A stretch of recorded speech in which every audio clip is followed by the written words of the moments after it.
There you go. What's going on, my boxing brothers and sisters? Another edition of Major Key, man, and it's a Major Key prospect watch, man. Shout out to my man Troy Grizzy, always working on the back end. You know what I'm saying, and making things happen. But shit, man, we got a dude. It says Tezio, but what is that? Is that Cortez a big Philly or like what does Yeah, the Tezio mean? You know, is that's it a like my little. prospect, a heavyweight, 6'5" dude, man? Like There yo, you go. what are we really That talking sound like about you here, know man? something. That sound like you know something, man. Let me let my brother introduce himself, man. Tell everybody who you are. You know what I'm saying? What Uh, what motivates you to stay in boxing? well, for real, just changing. Changing where I come from, the culture of what I come from, though. But my name Cortez Dunston. Prospect heavyweight, undefeated right now, 2-0, going for 3-0 next month. I'm like 4 weeks out from my fight. More than ready. I just got I'm really in training camp right now. This is the first resting day I really got to get. But 2-0 right now. If you tell me I'm 50-0 right now, though, but I got a lot of big things coming up. Mm, Everybody just stay tuned and just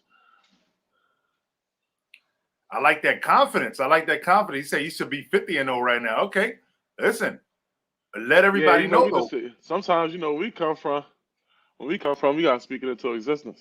Of course, man. And I know, and you're a Florida boy, but you're in Baltimore right now, right?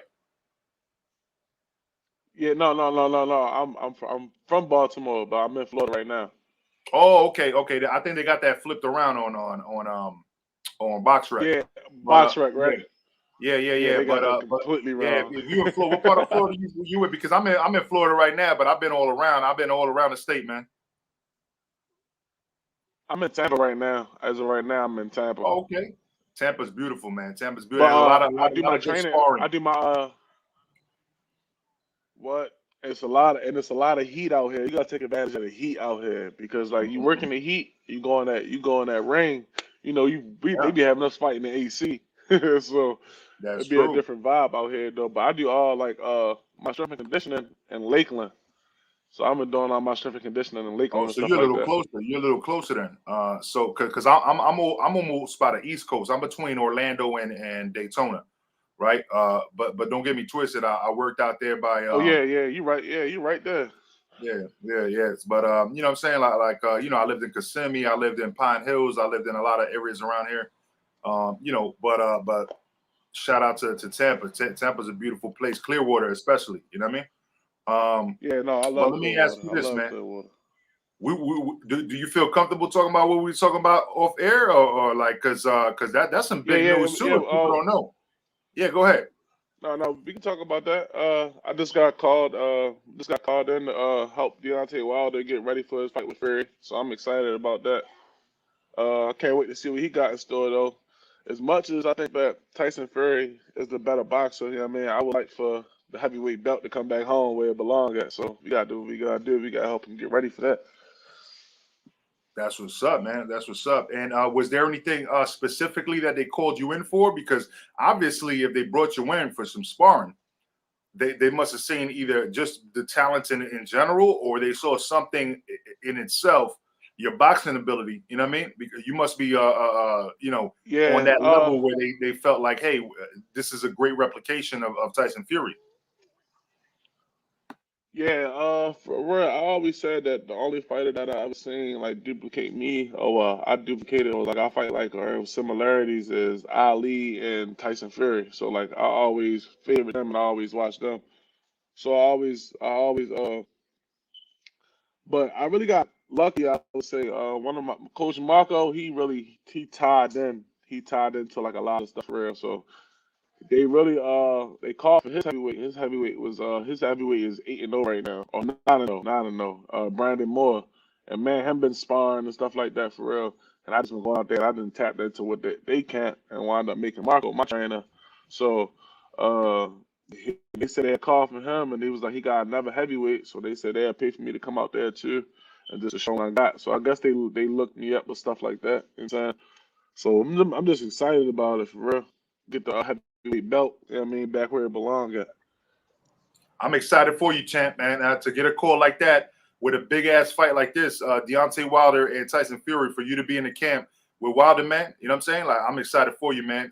That's blessings on blessings, man. Yeah. But go ahead, Troy Grizzy. Go ahead and follow up. Nah, for real. All right. What's up, nephew? Man, about time you got on here. About time you got on here. How you been? Can you hear me? How you? Yeah, I've been good, man. I've been waiting on you to come on here. How you? I've been waiting on you. But look, let me tell this quick. Let me tell this quick story. That I'm gonna ask you why you so laid back. So, Troy, show your face too. Why you so laid back? Show your foot. I put on, man. I got to shave, and I ain't as pretty as I used to. Look, you asked me to show my face, but anyway, I called you, right? I called you, but I used your government name when I called you, Cortez Dunston, and this man called me back at like 10 at night, talking about this Cortez. I was like, I don't know no Cortez. I was like, Philly. Yeah, man. Everybody, yeah, man. So Big Philly. Yeah. So why don't you tell the history of that name? Tell them how you got to Yuma, and how you got to where you are right now as a pro. Shoot, it's crazy how I kind of got to Umar. They call me Big Philly because I'm big, and I started boxing in Philly. So like I had moved from Philadelphia to Baltimore, and I didn't box when I made the transition. I didn't box for a whole year, so I got real big. You know what I'm saying? I didn't box for a whole year. And it's Philly Ali, right? Running the coach. Yeah. And I got the Ali after. You know what I'm saying? Coach Marvin taught me a few things and stuff like that. But I wound up running the Coach Marvin at the mall. We was at the Mondawmin Mall, and he had an Umar boxing shirt on. And I'm like, yeah, do you know I can start boxing there? And he found me like, place I can come. Because my mom was like, well, just come down to the gym. So I was in the gym and I was hitting the bag. And they like, oh, you know how to fight already? I'm like, yeah, I've been already doing this. They're like, oh, you want to spar? This is my first day at the gym. I'm like, sure, I don't mind sparring. You know what I'm saying? So I jump in there. I was to spar my first day. The guy that I sparred that day never came back. He never came back to the gym though. So I was just like, ever since then it was just up. Like 2016, man, Coach Marvin, we went out to the Nationals. You know what I'm saying? We placed number 3rd in the nation. So like Coach Marvin did a lot of things together. We done made history together. You know what I'm saying? But it's still more history to be made. You know what I'm saying? Yes, sir. Tell them about everything you won as an amateur, and and your goals as a pro right now. Because I know I was there with you a couple of times. We went to Palmer Park, and I know you've been to Utah and you did some things. But tell them about all that. Yeah. We won. I won the Golden Gloves like 3 times. The first time I won it, I was novice. The second time I won it, it was it was in Philly, and the third time I won it, it wound up being with Coach Marvin, and I won the ringside tournament. I don't know if you ever heard of the Platinum Cup. I won the Platinum Cup, Platinum Cup, the Golden Gloves. I won a couple things though, but like we didn't really do too many big tournaments. We was doing just like shows and stuff like that, going around fighting. I wanted to I wanted to go out to the what's the tournament? The USA's. That's what me and Coach Marvin started getting into because we wanted to go out to the USA's, but I wasn't training how he wanted me to train, so we wound up not going to the USA's. So he ain't never make it out to the USA's. But I would have loved to make the guy. It's so crazy though, because the guy that I beat in the Golden Gloves won the USA's. So it just be crazy how like life work out and stuff like that though. Say that again. I think you're on mute, I Troy. can't You hear on you. Yeah, mute. I'm sorry about that. How's the weight right now, Big Philly? The weight is coming down. Training camp has Okay. been hell. I lost 13 pounds in 2 days. Okay. But right now I'm in like the I'm in the 80s. I'm like 280, something like that. Still too big. You know what I'm saying? So I gotta get down a little bit more though. But training camp has been having me like my body's still sore. Like, but we've been Yeah. waking up every day, 6, 7 o'clock in the morning, running 6 miles. So the last 3, 4 days we done ran 6 miles every day. So I've just been locked in. I'm just ready. I mean, ready to go out to this camp. I don't know if you ever heard of the Bad Boys gloves. You ever heard The of that? who? Bad Boy Who? gloves. No, It's I never heard of that. it's like it's paid sparring in Miami, but it's like a Okay. fight like atmosphere. It's like paid sparring, but it's they record it, they bring you out. I mean, you come up to a music, they bring you out in a limo. It's like a whole fight atmosphere, but it's sparring. So like it gets you ready for that. So I fight in that in August 24th, and then right after I fight in that, I leave to go to Wilder Camp, and then I'm out there probably for like 2 weeks, and then I got a fight on the 18th in Atlanta. So we've been real busy. We just moving, moving, moving. But that's the most important thing about when you first start your career is that you just gotta keep going. You gotta know what you want. You gotta know how, you know what I mean, to get what you want. Yeah, because I always told you. I mean, I'm pretty sure I told you a couple of times in the gym that I don't see anybody that could beat you but you. You know, once you stay focused Right, and you know you get serious, right? Yeah, because you right. know, No, what's for your real. goal as far as the weight? Because I always said that you'll be good at like 250, 245. I think you'll be good Yeah, right there. for real. I've been I'm trying to get back to my fight that I fought, my weight that I fought in the Golden Gloves, and so like 230 There or you go. something like that. Okay. I heard that Yeah, Coach you see, Marvin. Marvin jumped on. Yeah. Hey, Coach Hey, Marvin. what's up? What's up, homie? Homie. What's All up, right. Shit, All what's right. Yeah. going Coach on, Marvin? Mr. McDowell? How you doing, brother? Yeah, I'm good. How are you? I'm chilling, man. I can't complain, man. But thank you for showing up, man. That's why we started. I was like, you know what? We've had Marvin on. I know he ain't gonna duck the channel. You know what I mean? So let's just go live and just talk. You know, like I knew he was gonna show up eventually. So Yeah. so yeah, man. Look, man. Prospect is talking some great stuff right here, man. I'm glad that we have him on the channel. Mm, Heavyweight, man. That's a whole different. When we talk about boxing in itself, yeah. we talk about boxing, but then we talk about heavyweight. That's a whole different thing. You know, that's like the Yeah, glory it's definitely of a different boxing, the game. heavyweight division. You know, so we got the young brother over here representing himself. I'm glad that you was able to bring him on. So what are your thoughts, man? What are you seeing in the gym when it comes to Big Philly? I see a lot of wasted talent.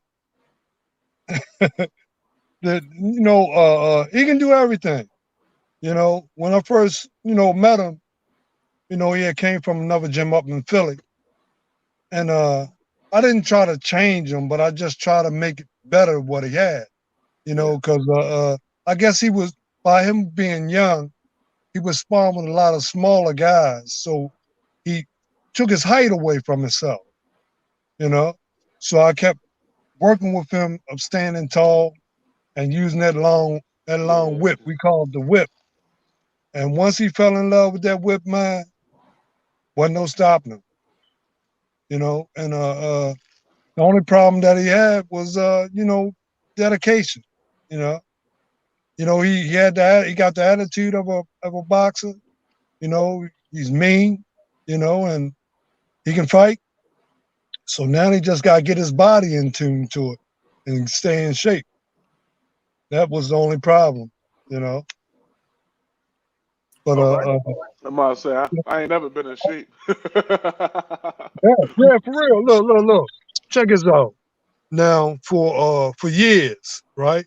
I was always trying to get him to get ready for the Golden Gloves, right?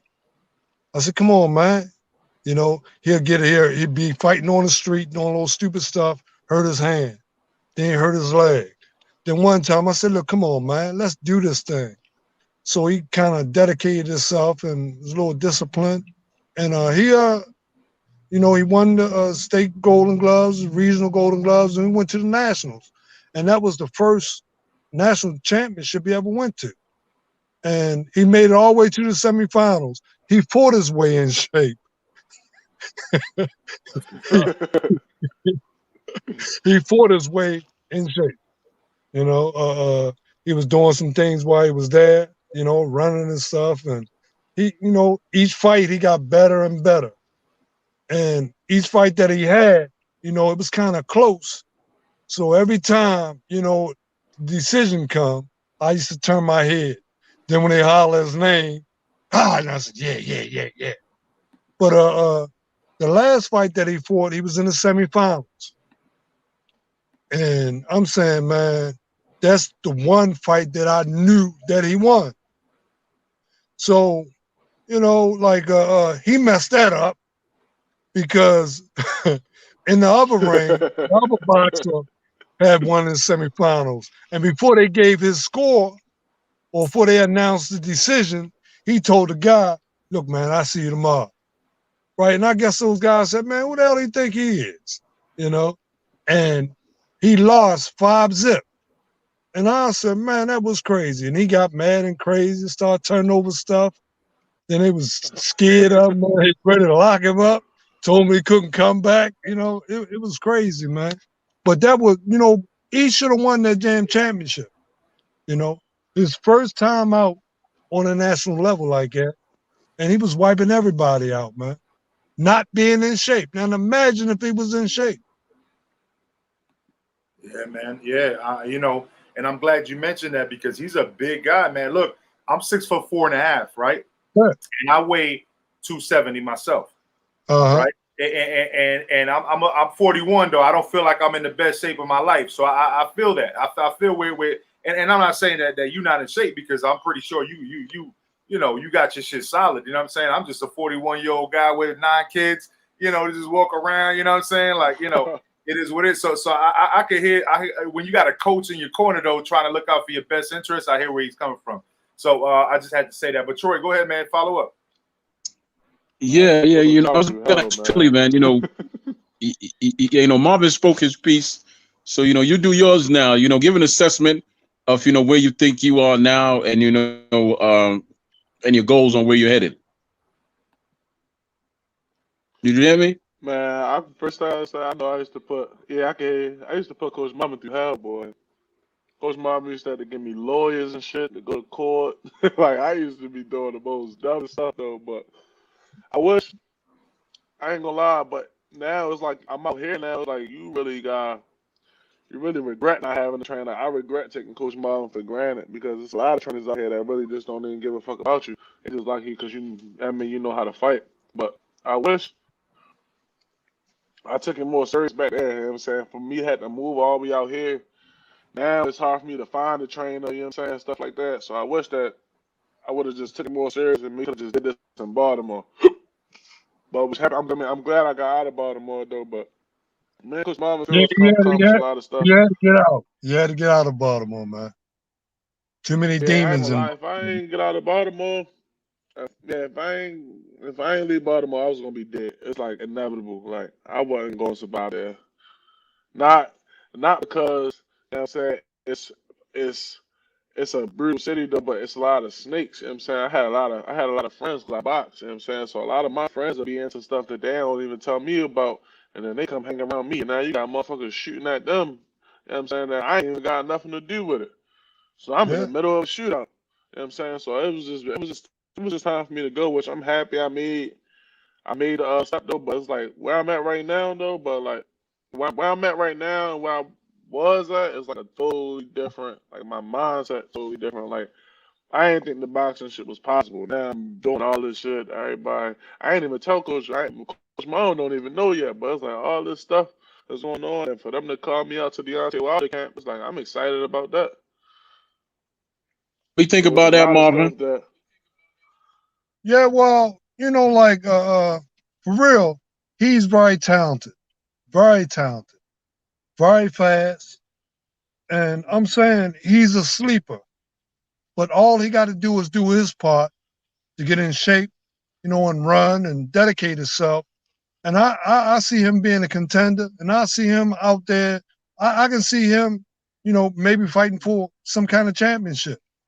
And I'm not just saying it because you know, I was a part of him, you know, but he's very talented, man. I'm saying he's fast for a heavyweight, light on his feet, fast jab, fast combinations.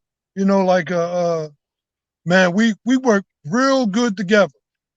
You know, we work beautiful together. You know, and you got to have somebody with the knowledge, you know, that can guide you and have you doing the right thing. You know, and you know, like if there any time that he need me for anything, man, I'll be there, man. you know, because I believe in him. I believed in him when he didn't believe in himself. You know, I saw the talent No, that he no had. bull. That's real. You know, and I That's tried to real. work on it as much as I could. You know, but he was kind of like a little knucklehead. You know, but you know, like he said, when he got in trouble, we got him out. You know, through the connections that I had, you know, from running my organization. You know, we have connections that can help. You know, with people who's homeless. You know what I'm saying? We have.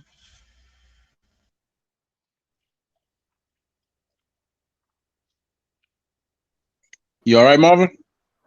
He might have gotten Yeah, a No somebody. call. problem. There Okay. you go. Yeah, Yeah. Somebody called him or something. Yeah. Yeah, but you know, like I'm telling you, man, he has the potential to be a champ, man. And I don't really get excited about a lot of the fighters, man. But you know, I'm excited about him, man. All he have to do is give himself a chance, man. And the world is his, you know.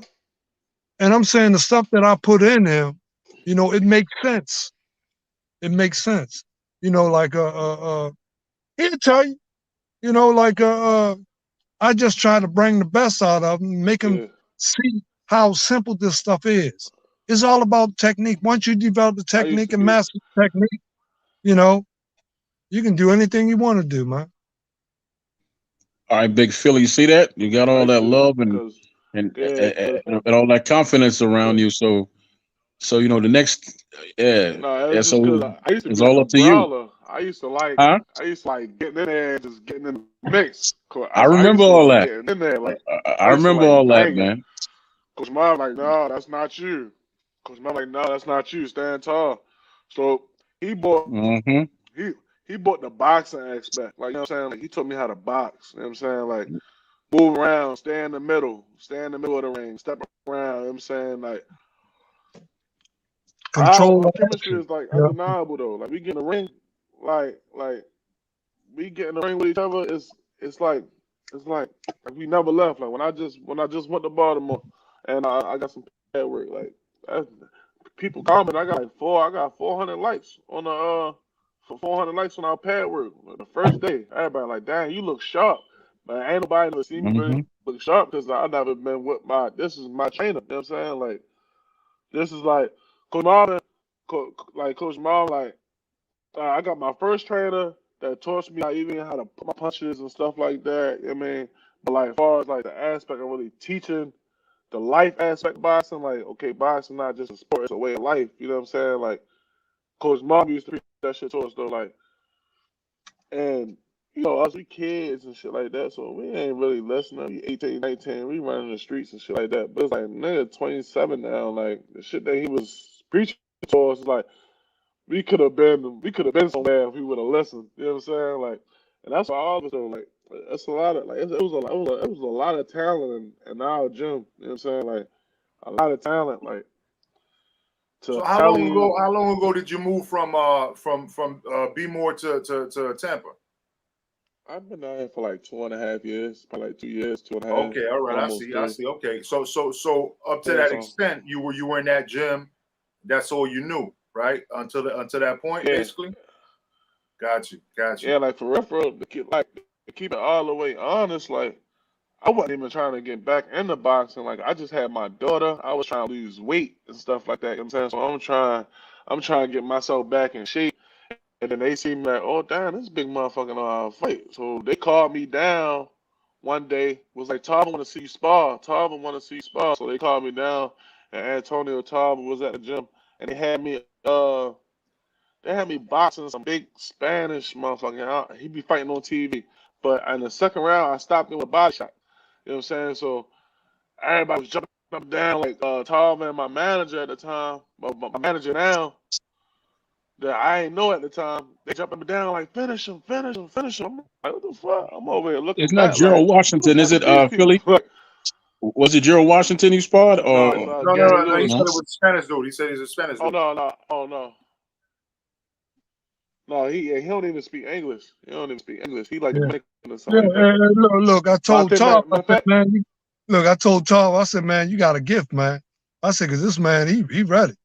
You know, I done already put it all in him. I said, man, you got a gift, man. You know, because it really wasn't much that he could do, because all he had to do was just get him in shape. Because you know the technical aspect of the boxing, man. You know, I instilled that in him. You know, and then when somebody come at him and try to change the situation, you know, he know what to do. You know, he know Like, when somebody is blowing up his butt. You know, and somebody, you know, just, you know, I'm saying the time that I had with him, man. Like with Coach Marvin, what Coach Marvin is, he teach you like with the shit that he put in, like the shit that he put in you. When you go to another trainer, you know what to take and what not to take. You know what I'm saying? Like, okay, this can help me right here. Okay, I'll take that, but that right there is not gonna cut it. You know what I'm saying? So it's like, as you know what to take and what not to take from a trainer, though. Like, because I know when I was there with Coach Marvin, anything that he told me, I always took heed to it. I always took heed. But it's like now I got these trainers down here.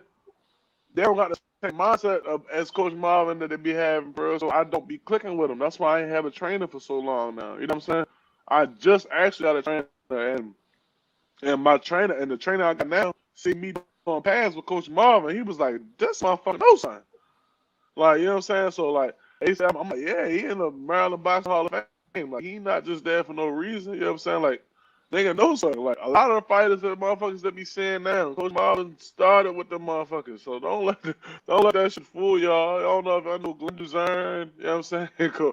Glenn, motherfucker, a lot of killers. A lot of killers that motherfuckers don't even, some of them you might not even ever get to see. Yeah, man. So look, this is a point. I'm gonna let you guys know because I didn't get to talk to you guys beforehand. But this is the point at that show where after the 30-minute mark, I drop the link into the chat, right? So that we can have some supporters ask you random questions. Obviously, no trolls, of course.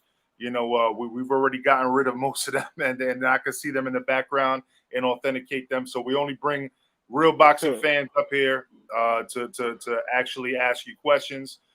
They're very insightful most of the time. Sometimes you're going to get somebody that's you know in his 70s or 50s that's you know went to an Ali fight before and asking you a specific question like that. You know, none of these fools though. You know, with that being said, I dropped the link already. So if we have somebody come up. And then otherwise, besides that, then I know that you guys were, you know, kind of like 45 to an hour. It's up to you at any point. After this, what I'm going to do is start talking about a couple of things that have been going on this weekend and then also the upcoming events as well. So you guys are more than welcome to stay as long as you want. But, you know, I know that your time was already kind of allocated in a certain way. So I'm just letting you guys know, don't feel like you need to hesitate. If you need to bounce and say, hey, I'm out of here, and then I'll ask you to let everybody know where to follow you, and that's pretty much all you got to do right there. Just let me know. All right? Well, Instagram, right now, Instagram hating on me. They disabled my Instagram again. I don't know why they keep disabling my Instagram. They disabled your Instagram? Like, man, you know, they took off one of my thumbnails the other day, man. It was a little disrespectful, but it was about it was about one of my I love boxing, period. I'm not a fanboy though. I love boxing, period. So I love all boxers that keep it 100, you know, and they do go into the ring and put their life on the line, you know what I mean, and things like that. So I don't like to disrespect no boxers at all. But the other day we got some news. I'm not even gonna dive into it because I don't want nobody here to be put in a corner. But there was some interesting news that came out. And there was some things that just didn't add up, you know. So that's all I'm going to say about that. But I put a funny ass thumbnail, and then YouTube just removed the thumbnail. You know, they didn't remove my live, but they removed the thumbnail. So yeah, I get it. Like they just be hating me. I don't know why.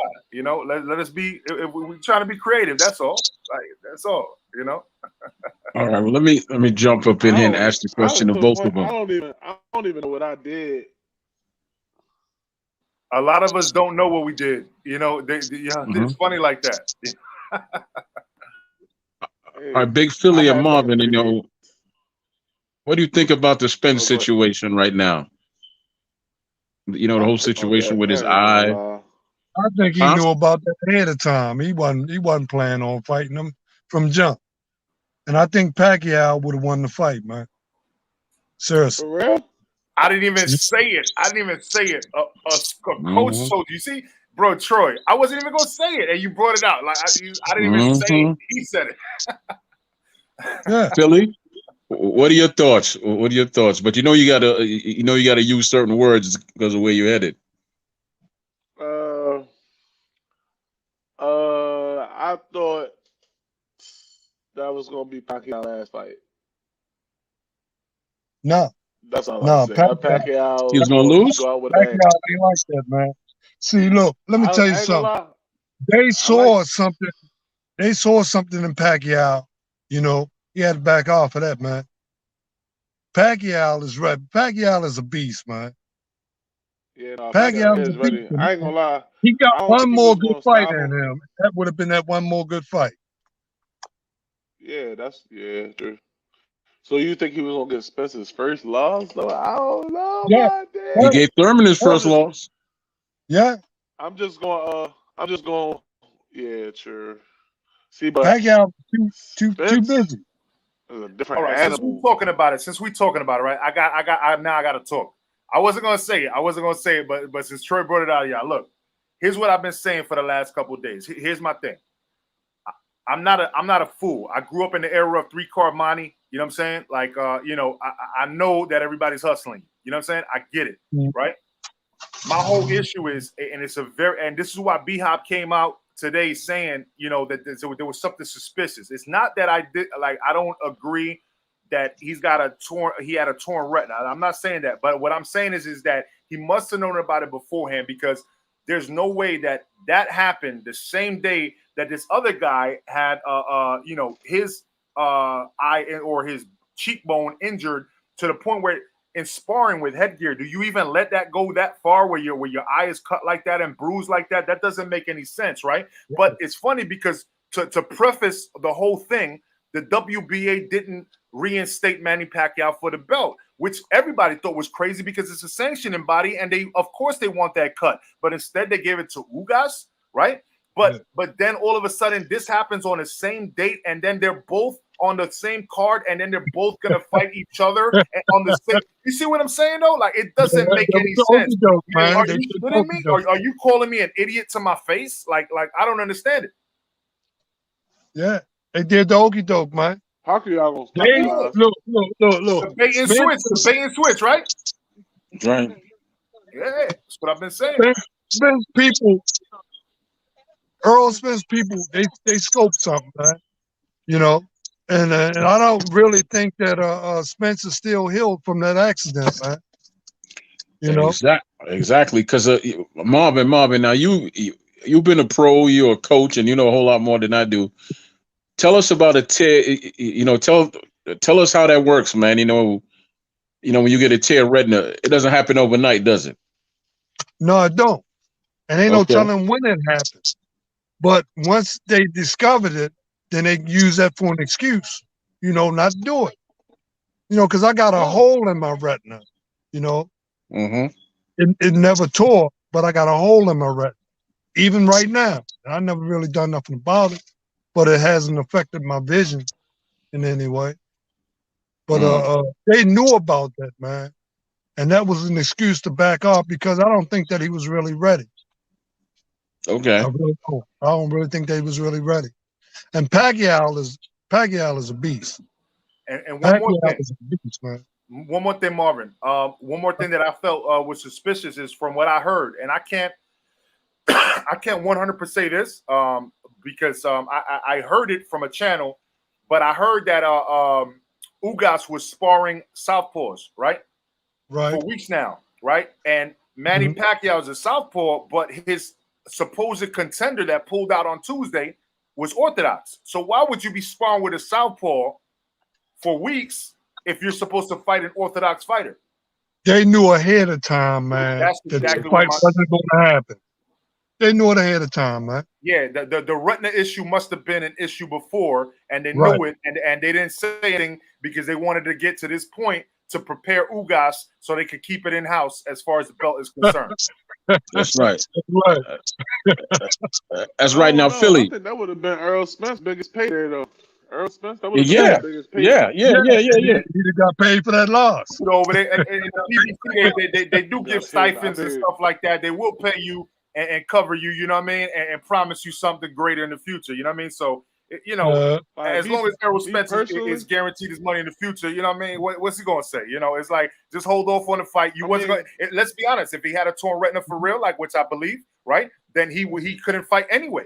So just play it off until that date, right? Until that date, get it a little closer to benefit the company, and then we tell everybody, and then I'll pay you a little more on the side.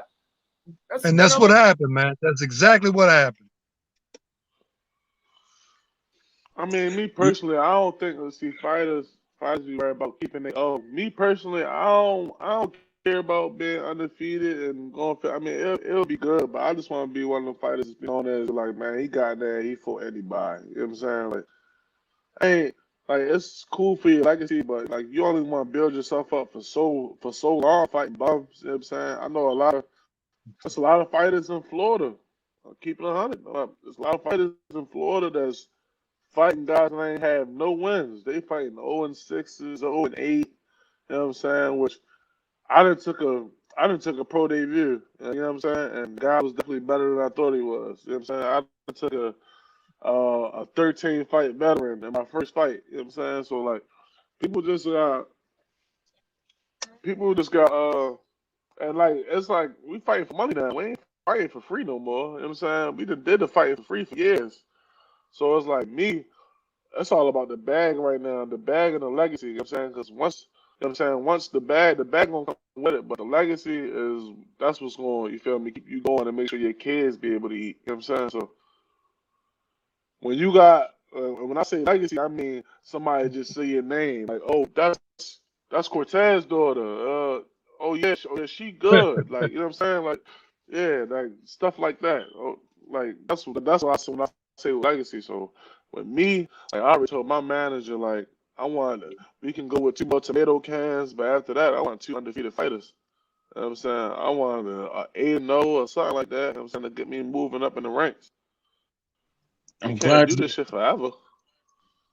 Yeah, man. You know what, Big Philly, man. I'm real impressed that you said that, man, because a lot of younger generation right now just chasing a bag. They don't believe in laying down any roots or planting that legacy. If you look at like a Mike Tyson, right? Mike Tyson's close to 60, and if you say his name, then that means something.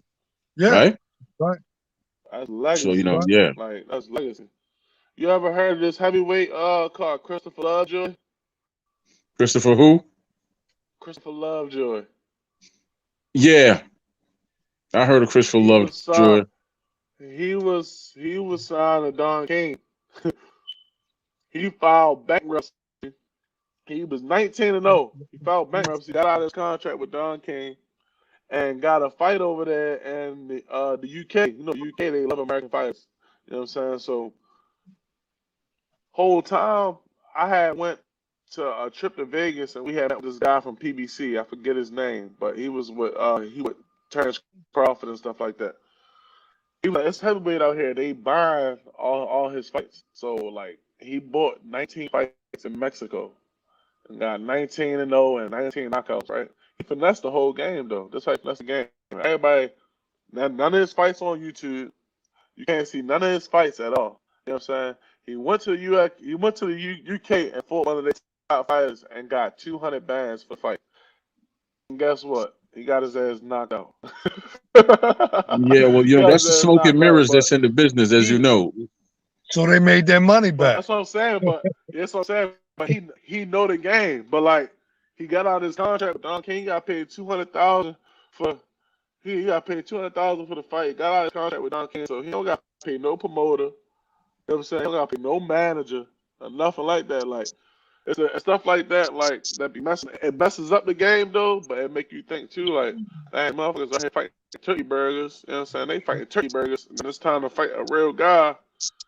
They can't be standing that motherfucker. Nigga, not first round. Like, yeah, well, you got fighters out here, Philly, and you got fixers. So that dude sounded like he was just a fixer. He wasn't no damn fighter. Yeah. Yeah, but I got a question for you, Philly. Who would you like to fight now? Like in the let's say like out of the top fighters. Let's say like let's say if you had a chance to spar with like a Dillian White, a Coffee, like a Michael Coffee and all of them cats. Right, who would you like to spar with right now? Right now, I would have to say the top of the best. I like to spar with Fury. I mean, test his mind out. I would spar with Fury. It's another heavyweight. He beat the boys. I forgot his name. But he like 12-0. I got a lot of respect for him because like he got 12 fights and he in the top 15. You know what I'm saying? That's how you do it. Did he fight on TV recently? Like, heavyweights move fast. You know what I'm saying? So they ain't gotta be all that 20-0 and 30-0. Like I'm not trying to be on that shit. I'm trying to be right there in 10, 15 fights in the top 10. You know what I'm saying? Like that way that bag just gonna come to let me see. I like to spot Fury. Like I said, Wilder. I like to spot Wilder. Dillian White. And I would like to spot this Coffee guy though, because I seen he just lost though. He just lost. Yeah. But his work ethic though. And he got beat by like somebody that just like, and that's why this boxing shit is important to just stay ready, because he got beat by a motherfucker that was just got called in. You know what I'm saying? That's why you gotta stay ready. He got beat by a motherfucker that was called in by like a couple days. They found out that he was fighting a different opponent, and he came in there and he beat Coffee ass. I lost a bet against Coffee. That's why I wouldn't bet against him no more. I bet against him because he fought Damani Rock, a man from Philly. He fought Damani Rock and he stopped him. And I'm not even gonna put you on the spot, brother, because you're going to spar with Deontay Wilder. But I'm glad you answered the previous questions, but we're not even gonna talk about that. You know what I'm saying? When it comes to the Wilder versus Fury controversies, because man, that was a whole year and a half of controversy right there in itself. But I don't even want you to talk about that. Don't even talk about it. Don't let it slip. But Marvin, do you have any thoughts on that? Mr. McDowell, do you have any thoughts on that? As far as and let everybody let it be known that Marvin has his own perspective, has no point of view for Big Philly. But Marvin, do you feel like that was called for? All that craziness for a year and a half about the spike water, about the egg weights, and then the previous fight it was flip flop. So it was like there was nothing in the glove in the first fight, but then there was egg weights in the second, and it was spike water, and then you know what I'm saying, like the other camp had something to do with it, because they were spying on him, and then bro, come on, man, like, look, yeah, please, he was just exposed, man. He was exposed. That's all. He just was exposed. I like Marvin, man. I like Marvin. Marvin, you're a guest in my home anytime you in Florida, bro, because you keep it 100, man. You better slide away from your coach right now, Big Philly. You better slide away from him real quick, man. I know. That's why I said it first. Because I don't want to get the brother in trouble. You know what I'm saying? Like he got money to make. He got money to make. You got to be truthful, man. You know what I'm saying? It was pretty easy, and the Kronk Gym guys are my friends, man. And when they were the heavyweight experts, man. They can get any heavyweight ready and win a title, man. There's Stewart, Stewart people, they experts on the heavyweight, and they put that little thing in it. And they got it done. Because Wilder couldn't fight backing up, so he pushed them back, kept pushing them back, put that weight on, pushed them back, and got them up out of there, man. It was easy. I couldn't believe it, really. But it was that easy. I ain't gonna say nothing. No. Okay. Okay. Now Marvin, right? You know, how do you think Philly would do against Fury right now if they sparred with each other? It all depends on if Philly in shape. If He's Philly's in in shape, shape, he's focused, and all that, man. yeah, it would be an easy fight. You said a stopping. So Yeah, it'd be an easy fight because like both of them are stand-up fighters, but the fastest man will really get in and get it done, and Philly is faster than him. So I would see him coming. I would lean toward Philly, but he got to be in shape. He got to be in shape. Hey, Philly, those are some great that's words why I'm coming just telling you that's like the from muscle Marvin, because phone. Marvin keeps it a buck, man. He's not gonna lie to you. So the fact that he's putting you right in that category as beating, you know what I'm saying, one of the top heavyweights, right? Yeah. Right now, right? That should tell you something, man. No. Because right now we need that. We need that over here in the US. You know what I'm saying? Like right now we struggling just to find somebody. You know, we rocking with Wilder, don't get me wrong, but damn, man, like he had me like, like remember those Acme cartoons with the, you know what I'm saying, Now listen, the ostrich with his head in the dirt because I didn't want to see anything. You know, that's basically what's going on right now, and we don't want to hear that. We just want to see him knock somebody out. Yeah, but I'm gonna tell you this: Philly is a sleeper, man. But Philly is in control of his destiny. Philly got to decide what he really wants to do, and I guarantee you, if he ever get himself together and figure it out, he gonna be champ, man. I'm serious. All right. Well, and I don't really talk about many people like it, right? But from what I see and from what I know, and in the heavyweight division, he belong there, man. All he gotta do is do his part. If he do his part, I guarantee you, this man will be the man. All right, Philly. I ain't gonna put no pressure on you, but that's my main thing right now is just getting in shape, getting down to like 240, 245 or something like that, and just getting in shape and staying right there. Like my last fight in Miami, I was like on a break of like in shape, and I got my fight and I won, and then I just let it go. You know what I'm saying? Like, so it's just like now it's just about getting in shape and just staying right there. Like that's the most important part. Hey, but Troy, I gotta cut out, man. All right, Marvin, man. Thank you. Like crazy, and I gotta get out of here. Marvin, tell everybody what gym you're working out of. Tell everybody what gym you're working out of and where to find you if they're in the people area. Yeah, I train at the Umar Boxing Youth Development. No hooks for books. Put the guns down. Put the gloves up. We are located in Baltimore, Maryland, West Baltimore.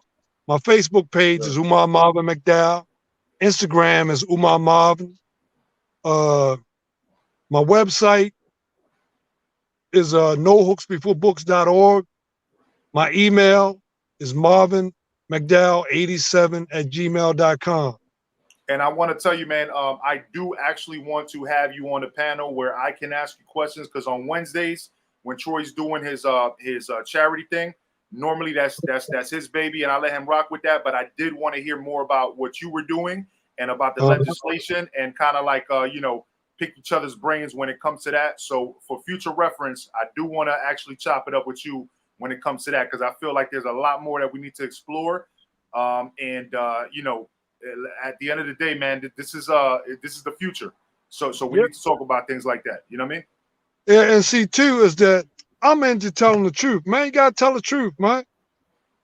Yeah. You got a lot of people out here, man, deceiving and fraud, man. You gotta tell the truth because it's gonna come out eventually anyway. Yeah. Nah, I definitely want to chop it up with you on that, man, and I appreciate your time. And Tez, are you going to stay in or are you bouncing too, man? Say again? No, I was asking if you were going to stay in or are you bouncing too, because we going to just jump. I'm enjoying this. I said you enjoying? Okay, cool. So all right, Mr. McDowell, brother, salute for you.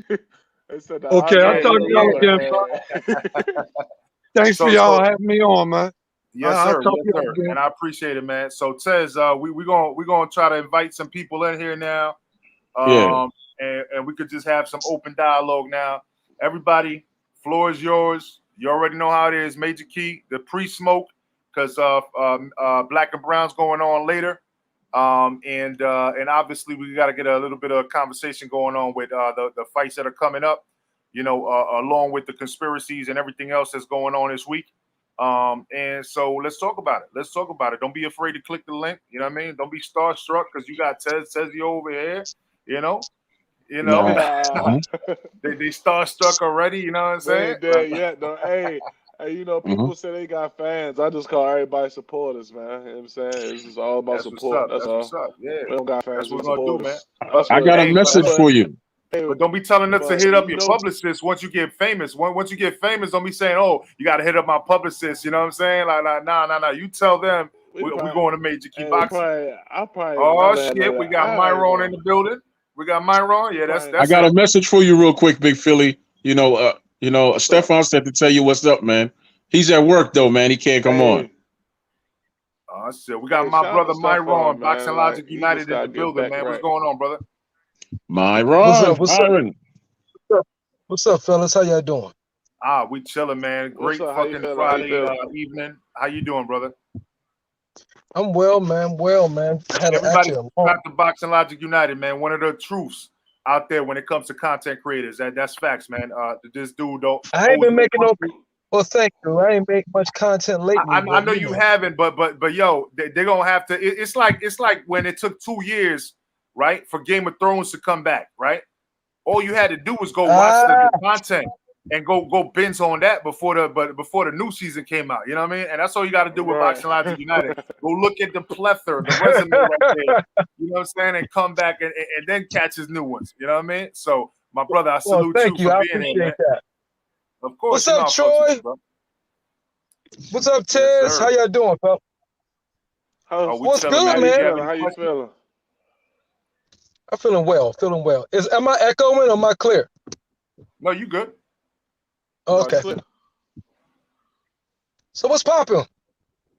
Well, you tell us. We got this rising star right here, this prospect, and Cortez Tezio. You know what I'm saying? And if it's Cortez to be technical, Cortez Big Philly Dunston. Just if y'all try to look him up on BoxRec or something like that, Cortez Big Philly Dunston. Just so y'all know. You know what I mean? But yeah, my man's coming up right now. About to go sparring with Wilder. You know what I'm saying? He got the call today that he's going to spar with Wilder. So he's up here right now. Yeah. Oh, yeah, awesome. So, yeah, man. How old are you? Go ahead. Go talk to him. I'm gonna put myself on mute. I just turned 27. So I'm a little late on boxing. I ain't gonna lie. I'm still a little late, but I mean, better late than never. I hear you. True indeed. Hey man, you went from I know you. Well, let me just say that. Just be hey man, master the basics, and that'll take you a long way. Have an excellent jab. That's all I'm gonna say. Yeah, no, that's I'm just basically out there, for the experience. You know what I'm saying? This is really test to see where I'm at all these years. You know what I'm saying? So all the work that I've been putting in is just to put it to the highest test that is. You know what I'm saying? Knockout game himself. So I'm just gonna put everything that I got. You know what I'm saying? And put it together through all the running, through all the training, pad work, sit-ups, push-ups, all that shit. We gotta just put it to work and just see where it got us at. And Myron, you from the DMV area too, right? Huh? You from the DMV area I'm from too, DC. right? Yeah, right. You said from here. Yeah, no, I'm saying because he used to train under Marvin McDowell, which was here just a little while ago. Umar Boxing in Baltimore. Yeah. Got you. I got you. Yeah, I'm DC. DC all day. He was giving him very high accolades, saying that he could be champion. He'd be the man. He'd be the champion of the world. You know what I mean? If he sticks to the fundamentals, just like Rosecroft Racetrack. They be having the fights at the Rosecroft Racetrack. That's the last time I fought in DC. Yeah, Rosecroft, exactly. That's also where they be throwing the Golden Gloves joints at. Yeah, absolutely. Been there. That's why I fought that. Matter of fact, do you know big homie Jug? Huh? Do you know? Do I What'd you know say, who? Big Jug? Philly? His name Jug. His name Do you know who big homie Jug is? His name Maybe I Nathaniel don't. Copeland. I can't say right off the bat that I do. Maybe by Say it again. face. I can't say off the bat that I do. Perhaps more so by face. I'm a face guy, recognizable Yeah, guy. I'm horrible with names yeah, if I'm not talking with them a yeah, whole lot. But I'm not there that often. yeah. I'm not there Heavyweight. that often. Oh, wow, oh, wow. Yeah. Oh, wow. Well, yeah, I'm not there Heavyweight. that often. I'm not He fought familiar. okay. People who? He fought Hassan Rockman's son, but he broke his arm. Oh, in the really? fight. Damn. Yeah. Yeah, they said it was a good That's- fight though. But yeah, man, that's one thing about Nate. Nate take all the hard fights. He don't care about that. What's your dimensions? How tall are you and long are you? How much you weigh? I'm 6'5". I'm 6'5". Oh, big boy. Yeah. Okay. Yeah, I'm like 6'5". I'm like right now I'm like 280. God damn. Yeah. Yeah, man. But he coming down to I ain't gonna lie, two. don't lie. Yeah, I got like 40 pounds to lose though. I ain't gonna lie to you. Let me Okay. tell you. Damn. Let me tell you 6'5", something about him. 280, yeah. Yeah, let me tell you the truth about him, Myron. Right? I've been watching him since he started at Umar, man, and for his size, man, Marvin was telling the truth. He's fast as hell. He's fast and he can move and he got good legs. And once he's focused, I don't see anybody out there that's gonna beat him. Once he's focused, he get his weight down. I don't see nobody beating him but him. And that's the God's honest truth. I'm not even trying to hype him up because I would tell him the truth. Yeah. Yeah, you definitely will, Troy. So I can okay. That's saying something. You saying that? Wow. Okay. Well, get in shape, Slim. What you waiting on? Troy, I'm getting in shape now. That's why I'm in the house now. His son got up at 5 o'clock this morning. 5 o'clock this morning, ran 6 miles. I'm trying to do 6 miles every day. And you know, heavyweight, they stereotype us to 3 miles. You know what I'm saying? They stereotype to 3 miles. You only need to do 3 miles. So I just want to push it out and do a little bit more extra. You know what I'm saying? I just want to be extra. I want to be more. So I'm gonna have to do more. Well, absolutely. You definitely gonna have to do that. And if you're always prepared, you don't have to worry about ever getting it prepared. So you should, I guess, man, if you want to give it all you got and be 3 times better than the next man in order to get a fair shot, I think you need to keep that weight all year round, around the 240, like you said, the 40 pounds, like you say you want to lose. No. Because the only thing to separate, and just the guys that say I'm pretty direct. The only things to separate the greats is their discipline. So if you have the discipline to maintain that, I mean, I'm very cut and dry. Those guys to tell you, and because I'm passionate about this joint. Just man, have the discipline, keep on weight all year round, constantly training. You know what I'm saying? No, and no, go get Wilder Hill, man. No question. I gotta get him to bring that belt back home. He got to. But hey, no, you don't got to do it. I mean, you don't got to get him to do it. If you can be all you could be, maybe you can do it.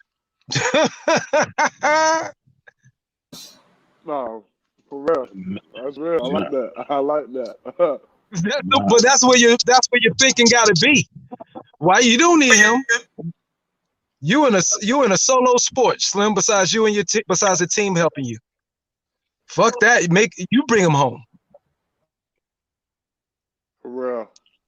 You gonna bring it home, man. You go after you. I'd rather me at the fight with Deontay Wilder than Fury. So I'll take that. I told him in private that he gonna be Umar's first heavyweight champion, man. You're gonna be Umar's first heavyweight champion. You're gonna bring that belt back to Umar and show it to Marvin and show all them kids. Once we I don't know if y'all know who Trevor Bryan is. You know who Trevor Bryan is? Yeah. Yeah, that's gonna have to be my first victim. You know what I'm saying? He got a WBA.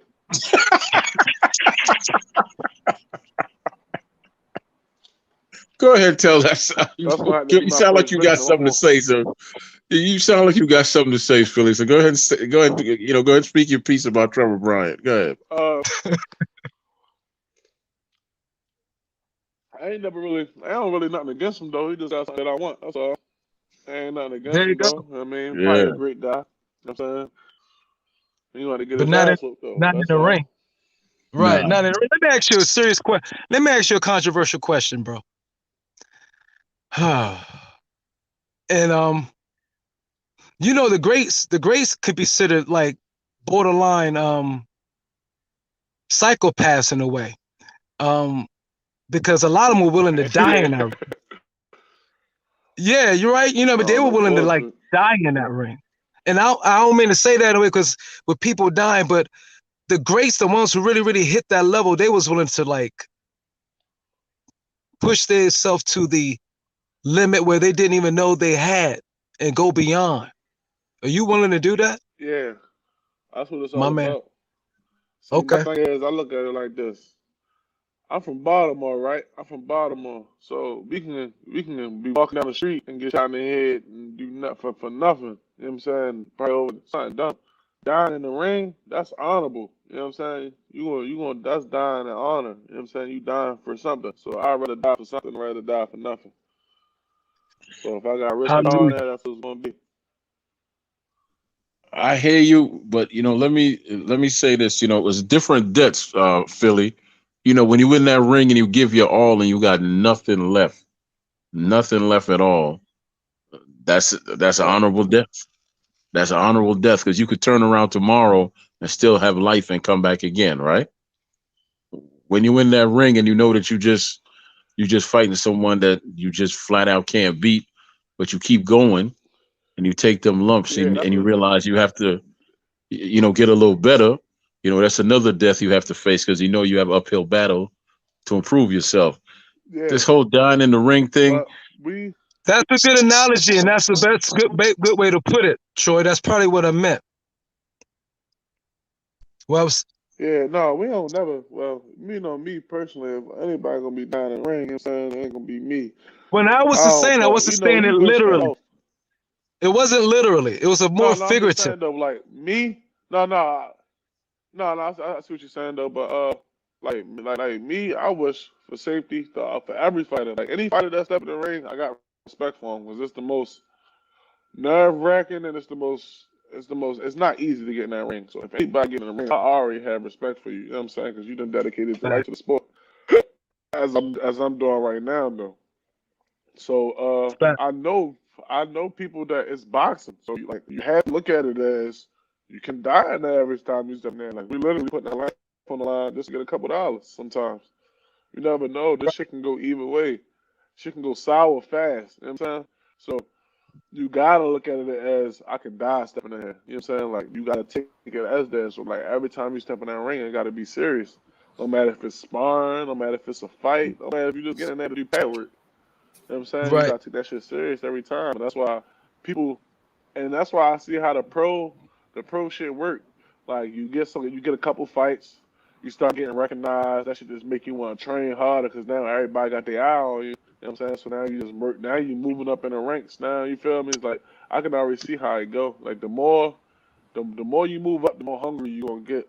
You know what I'm saying? So Absolutely. In you the context, to put more in context, what I'm saying, I was watching an interview with Marvelous Marvin Hagler, and he was talking with somebody like he's going to have to kill me in order to get this freaking belts away from me. You know what I mean? He said that, and he meant it. right. How he fought, and we, I heard Floyd Mayweather on Drink Champs, and then Noriega asked him, "What separated you? What made you better, like unbeatable?" He said, "I was willing to die in there."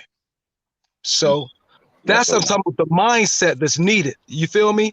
To like just go to the Uh, next level, go where the other fighter, your opponent, ain't willing to go. And those are what separate the greats. And that's all I wanted to say. Y'all go ahead and talk. And after him, I'm gonna follow up. I'm no, gonna I think that's piggyback where I'm at right whatever now though. Ted says. I I don't know why you brought up No, Mayweather. I I don't know think why you did that. no, that's why that's that's the point I'm at right now though. I'm ready to just like I'm not losing. Like, I don't see me losing to nobody. Not no heavyweight at that. Nobody. Like, I don't see me losing to nobody. Like a lot of fighters, they good.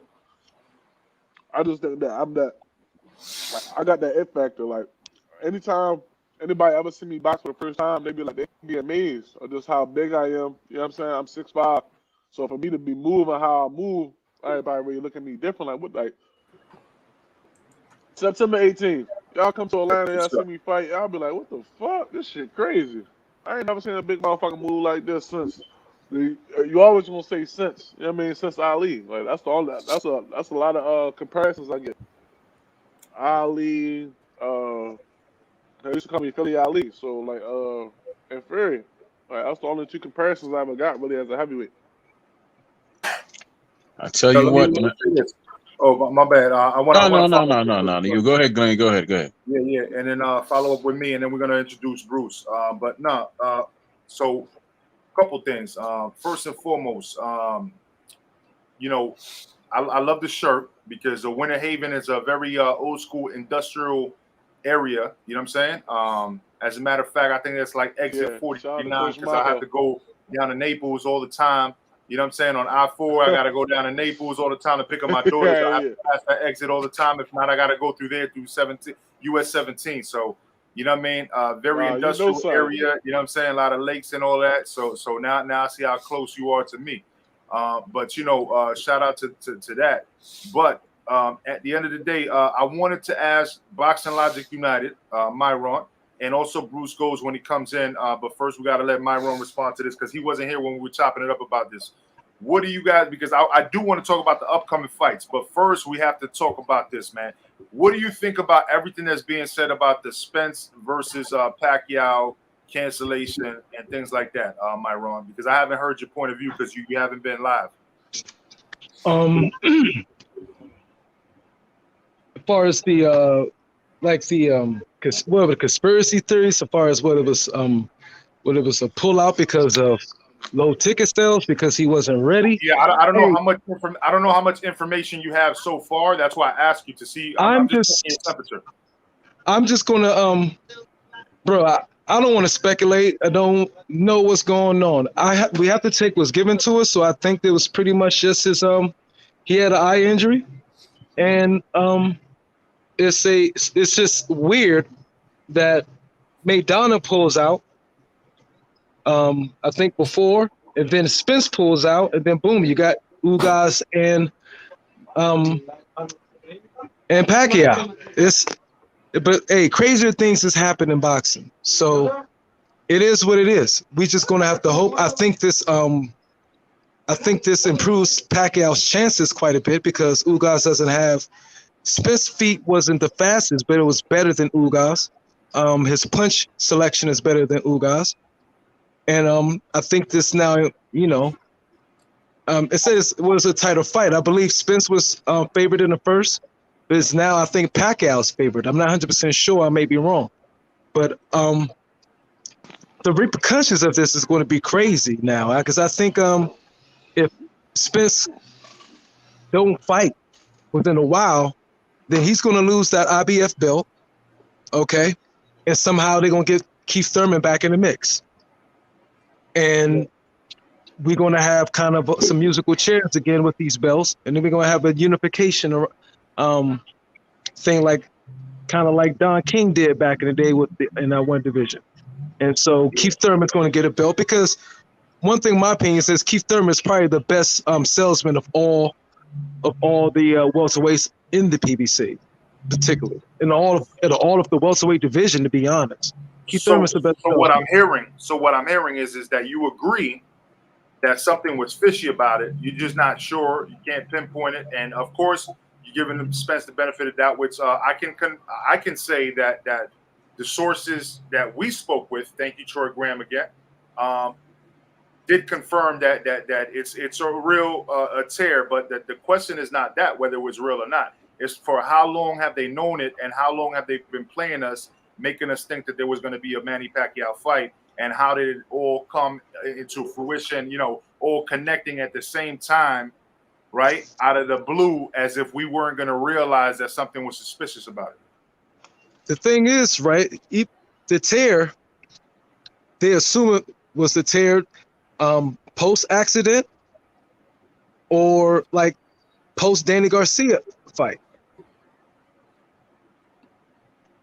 We don't know, because if the tear was something they had, where did the tear come from? And how long has he had it? It's a bunch of speculation. Could that have been a tear, something that happened from the accident? But if that's the case, he still came back for Danny Garcia. But that's something that you know, if it was a tear, right? He had an MRI after the accident, right? Right. Obviously. So I mean, you had that. You had the same, you know, pre-fight checkups before Danny Garcia. You had the same post-fight checkup after Danny Garcia. You had the same shit going on. All of a sudden, on Tuesday, him and Fabian Maidana, they both looked like they were in hellacious fights instead of just sparring. How the hell did Fabian Maidana come out with that bruise and cut up eye or cheek, you know, when it was just sparring? That all of that looks suspicious. You know what I mean? It just doesn't add up, bro. It just doesn't add up. But okay, man. Look. We'll run back to you though. Bruce Goes, welcome to the building, man. What's your thoughts on what we're talking about? Salute, Major Key, man. Or if you have a question for Tez, that's okay as well. Oh no, I was watching earlier, and you know it's about still 80 degrees in New England, humid as hell. Bang, the power went off for about 5 minutes.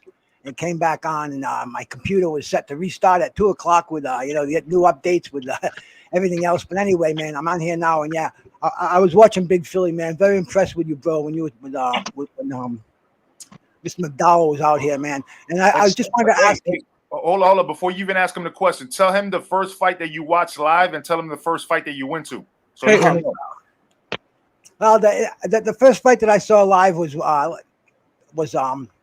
Jerry Quarry and George Chuvalo a long time ago on television, and you know, I've been to a lot of fights live, and I saw Sugar Ray Leonard and Floyd Mayweather Sr., and I saw Marvin Hagler, Tony Simpson, Sugar Ray Leonard, Kevin Howard, many fights, brother. But I'm a heavyweight man, and I ride with the heavyweights. What's that again, Major?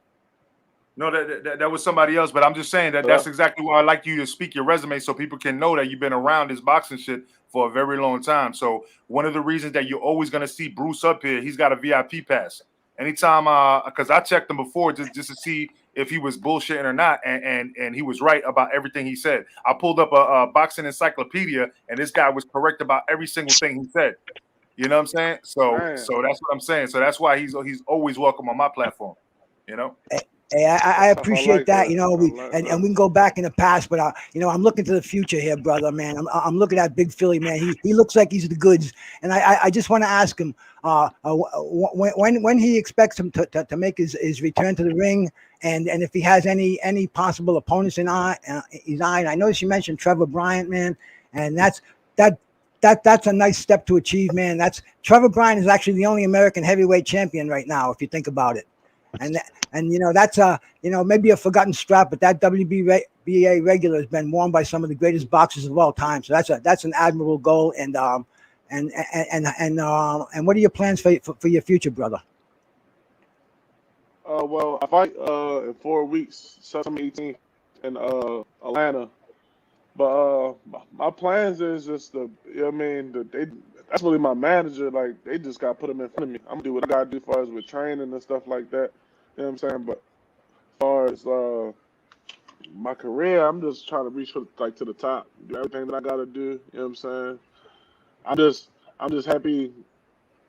I'm just happy where I'm at right now. All the stuff I had to go through though, but like my word for 2021 was like perseverance. Like, you know what I'm saying? Like, what can you go through? You know what I'm saying? As far as not only physically but mentally. You know what I'm saying? Because I lost one of my coaches this year. RIP to Coach D. I lost one of my coaches, and I ain't never think that. I never thought that depression was real. You know what I'm saying? Like, me losing one of my coaches like that really showed me like how intact I really am with life. You know what I'm saying? But I'm definitely honored for you to say. I mean, I'm definitely honored, especially with your resume that you got behind you. You know what I'm saying? The stuff that you know. Bro, I'm just a guy who's watched a lot of boxing. That's about it, man. Yeah, that's a good resume. You said live. You know what I mean? So you didn't seen what it takes. You know what I'm saying, you just seen some fighters really had to go through. You know what I mean? Like some people like boxing and they ain't never boxed a day in their life. They ain't they wouldn't even know what to take to box. Well, see, brother, I think the heavyweight division is wide open right now, man. And for a guy of your size and the talent that I'm hearing about, and I'm going to be following you, bro, and I'm going to be riding with you now. I'm looking for big things, man. You look like you could be a big refreshing break to this heavyweight division right now. That's kind of like sleeping right now, bro. No, I'm definitely the biggest sleeper player in the heavyweight division because there are a lot of people really don't know me. A lot of people really don't know me though, but my talent, like Coach said, my talent gonna speak for itself. Once people see me in person, like everybody always shocked though. But I'm definitely looking forward to your support though. Definitely Absolutely, man. Absolutely. I love the name Big Philly, man. You got the combination of Ali in there. You got the Tyson Fury, man. You seem to have everything going for you, brother. And I'm going to be riding with you. And your name's not out there now, but believe me, you stick with it. Stick on panels like Major Keys. Your name's going to get out there. Hey, salute to my brother Mo Boxing out there too, man. No, for real. They definitely got. I like this platform that they got, especially for young fighters like myself, though. You know what I'm saying? Because sometimes we the ones that get overlooked. Not over here, you don't. Not over here. You're always welcome, brother. Always welcome. No, I definitely like this platform, though. Nah, I got some other fighters that I probably interview too, though. That's signed to my manager. I don't know if I had a Javon Garnett. He just won the IBO. The IBO. He is 11-0. I think he's 10-0, 11-0. But like, he got signed to my manager, and like, man, him became real tight. Man, him been in training camp together. He just got some big. I don't know if I can say it on here though, but he just got some big fight news. He got Bring them through. Bring them through, man. Bring them through. Yeah, listen, man. Listen. Bring them through. Listen when I tell you this, man. I got a recording about a week ago. Okay, no bullshit. About a week ago with a 15-year-old kid, and the reason why is because his father runs a gym, right, in Orlando, right, and then he went to a more popular gym and had his son sparring. Again, I met this guy at a birthday party from one of my best friends because it was a boxing themed birthday party. So everybody was sparring, they were doing mitt work and stuff like that for the birthday, blase. And then me and him linked up. I'm like, yeah, I got a channel, boxing channel, this and this and that. He's like, oh man, you think you could do some promo for my son? I was like, well, send me some stuff. And he sent me some footage that at first I was like, yeah, I can't put this up. This doesn't make your son look good. But his son kept improving. And then he finally sent me one where I was like, damn, this guy's sparring a guy 10 years older than him. The other guy was like 25, 26, right?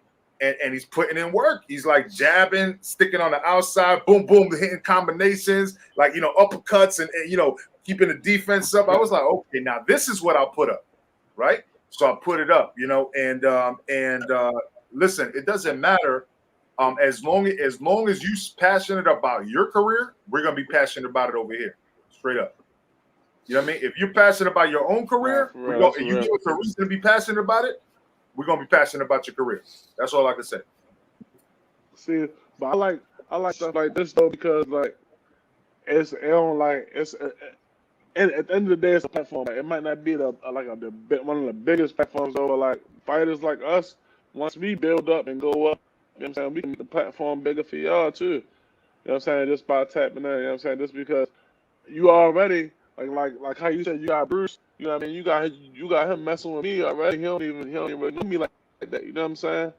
And just to see how I go like that. Like I would like to help your platform to get bigger too as well. You know what I'm saying? That's why we help each other grow. And that's how it's supposed to be. A lot of people don't have that mindset no more. That's why everything be falling to shambles. Man, you don't even know how much I've been trying to tell people about trying to link up with other channels, man. It's just some people. They feel like, oh, when they get to a certain level, like they don't need to do that, right? And that's on them. Right. You know what I mean? Me, myself, I'm not like that. At the end of the day, it doesn't matter how many subscribers I get. The point is that the way that you keep everything fresh is with fresh mentals, fresh ideas, fresh point of views. And some people just don't get it. They forget about it. They become stagnant. You know what I'm saying? But I'm not going to forget about that. Yeah. Nah, we ain't gonna forget about anything, man. And we definitely appreciate you coming through, man. You know, and I wish I had my Instagram though, because if I had my Instagram, I could have posted the link, and we would have had like probably like less you can of my still post followers it in after here the too. show. You know, I'll send you the show, and you know, you can post it afterwards, man. Because you know, people, Oh yeah, that's a bet. right. Because people who watch the replay help too. So yeah, thank you. Because I got like I got a big following in my city. Like, my city really follow me, so like I be getting like, 'cause it's crazy how my Instagram is. 'Cause I only got like 4,000 followers. My views do like 8,000 views and stuff like that. So I mean, I probably got more people watching me, waiting for me to fail. You know what I mean, than want me to win. But You got to worry about that that. be the beauty of it though. That be the pleasure of it. Like, my motherfucker waiting for me to fail. They're gonna be waiting forever. Nah, man. You keep your eyes on yourself. You don't worry about what nobody think, what nobody says. Man, you stay focused on you. You know, all things in life are not supposed to touch you. So, you know, you stay focused on what you Right. need to do. You're going to get where you're going. Period. That's it. Definitely. I appreciate y'all having me. I'm about to have to go pick up the baby girl though. With All my right. daughter. Hey, don't be calling me and saying it's Cortez no more, damn it. It's Big Philly all day, No, right? cause at first at first I didn't know who he was. At first I didn't know who he was. Like, And you gonna get that Major Key shirt soon, bro. You gonna be one of the first ones. oh yeah, You know what I mean? Yeah, man. You I know, got your text message too, so definitely. good. You know, hey, man. You know, make sure you wear it at Wilder's gym, man. Make sure you wear it at the gym, and if he asks what, yeah. I'm about to say somebody say shoot me a couple. I'll give it to a couple people that's here. That's signing my manager. I don't know if you ever heard of Signature Punch. Who? Signature Punch. No. But you know, why don't you hold on to that and talk to me in private about that? Why don't you hold on to that? All right. Yeah. It's all right, man. Yo, I appreciate you being here. And you said where can everybody find you again? Just for the people that came in late. Instagram, you can find my Instagram is boxing_Taz. As of right now, my Instagram is disabled, so I don't know if it will let y'all follow me, but that's the only platform I have right now. I do gotta make an Instagram, a Twitter, and all that type of stuff, so everybody can follow me though. But right now, I'm only on Instagram. That's what's up, man. Well, yo, we appreciate your time. I fight. No, just thank you for having me. My next fight is in Atlanta, September 18th. September 18th. All right. Be there. All right. Well, come back, man. Be there. Come back and it's gonna be quick, but be there. All right. Well, I'm gonna call you and get you on the show then before September. You said what? The 8th, the 5th? What day is it again? 18th. 18th. Wow. Okay. Yeah, man. I gotta work on my memory. But yeah. That's not that far away. Hey, take care, big champ. Get ready. Salute. Go get it. That's what's up. Yeah, a pleasure meeting you, big man. Salute. Hey, thank you, man. Bruce. I definitely thank you for the words of encouragement. All right, brother. You know you got social media home, and don't be a stranger here either. Don't be no stranger. That's what's up. That's what's up, man. Yo, so I mean, anytime y'all want me on here. Of course, man, and I appreciate that, brother. So yeah, man. Good luck to him, man. Very humble guy, man. Great content there, man. Stood way beyond the time that was allotted because you know he was comfortable. So I appreciate that, man. These are the kind of guys that we want to continue to have on the platform because we want to watch them fulfill their career, watch their growth, things of that nature. You know what I'm saying? For real, though. Yeah, man. Look, I'm gonna tell you what I tell everybody. Everybody they tell me good luck. I tell them that they gonna need it. You know what I'm saying? They gonna need it up there. You know what I'm saying? So y'all keep wishing them no more luck. start. They is gonna need it. That's the only way. No more starch. No starch. Hey, only no potatoes. No meat and potatoes. Only meat and vegetables, champ. Only meat and vegetables. Hey, no fried foods. When the podcast was going on, I was over here leaning over. I was over here eating and shit because I ain't eating nothing all day. I I'm doing this fasting, this intermediate fasting. So it's like 16 hours. It's like 8 hours on, 8 hours off. Yeah. So that's what I've Yeah, been no doing. brunch, Though. But I no brunch appreciate y'all having me. Sundays. No brunch Sundays. I'm a heavyweight. I mean, I ain't gonna promise nothing now. I ain't. No brunch Sundays no more, bruh. You say you That's gotta lose awesome. 40 pounds? There it is. All right, see y'all. All right, brother. Peace. Thank you again, man. Salute. So you guys, man, real quick, man, because I know boxing, or black and brown boxing, he gonna be going live soon. So we kind of spoke about this whole thing. Bruce, did you get to add anything about the whole, Errol Spence thing or not? But before we start talking about this weekend's fights. Yeah, no, Major. I'll tell you, man, it's been all over the place today. When I heard about it yesterday, it was, to me, it's an unfortunate incident of boxing. But we're in a dangerous sport, and eye injuries account for nearly 25% of all the injuries in boxing. So you have to be really careful. That's a torn retina. It doesn't get better without surgery. It only gets worse. Can you imagine if that fight had gone on and, we had goaded them into it with the torn retina and it ends up like someone like Daniel Dubois taking a knee in the middle of the ring and possibly having serious eye damage. So, to me, I'm going to give him the benefit of the doubt because, you don't fuck around with your sight. And, as far as Ugas sitting in there, I'm sorry, can I finish? Yeah, go ahead. As far as Ugas sitting in there, man, it's like he hit the lottery. He was in the right place at the right time, man. He's on the merry-go-round. He's getting to grab the brass ring. And, Ugas, he's going to play the part. I think he's going to be – I think he's going to give Manny a good fight. I don't think it's going to be an exciting fight. I really think it's going to be made for Manny to win a decision and, possibly show his age or show his fountain of youth. And, it's going to be exciting either way. But as far as Errol Spence goes, now I can see a possible route to the fight everybody wants to see with Terence Crawford. There's been bad words exchanged about it. And, this could be a gate closed and a gate open. So, man, I'm just along for the ride. I love to see what's happening. But it seems like everybody's a fucking Columbo. And, we get all these conspiracy theories going on. And, I'm just watching them. I'm having a good laugh because, you've seen fighters pull out with injuries before. And, we just hope they heal and get back in the ring again. So, being a fan, man, I'm not taking any sides. I'm not going to say there's a conspiracy going on, bro. I'm just enjoying it. And I'm listening and it's kind of amusing between fights, bro. So go ahead, Major. I'm sorry about that, bro. No, you're absolutely good, man. You're a guest, so I definitely want to hear your perspective. So I'm gonna go back. You know what it is, man. If I don't get it out, I'll forget all about it. Hold on, now it's my turn. So going backwards, right?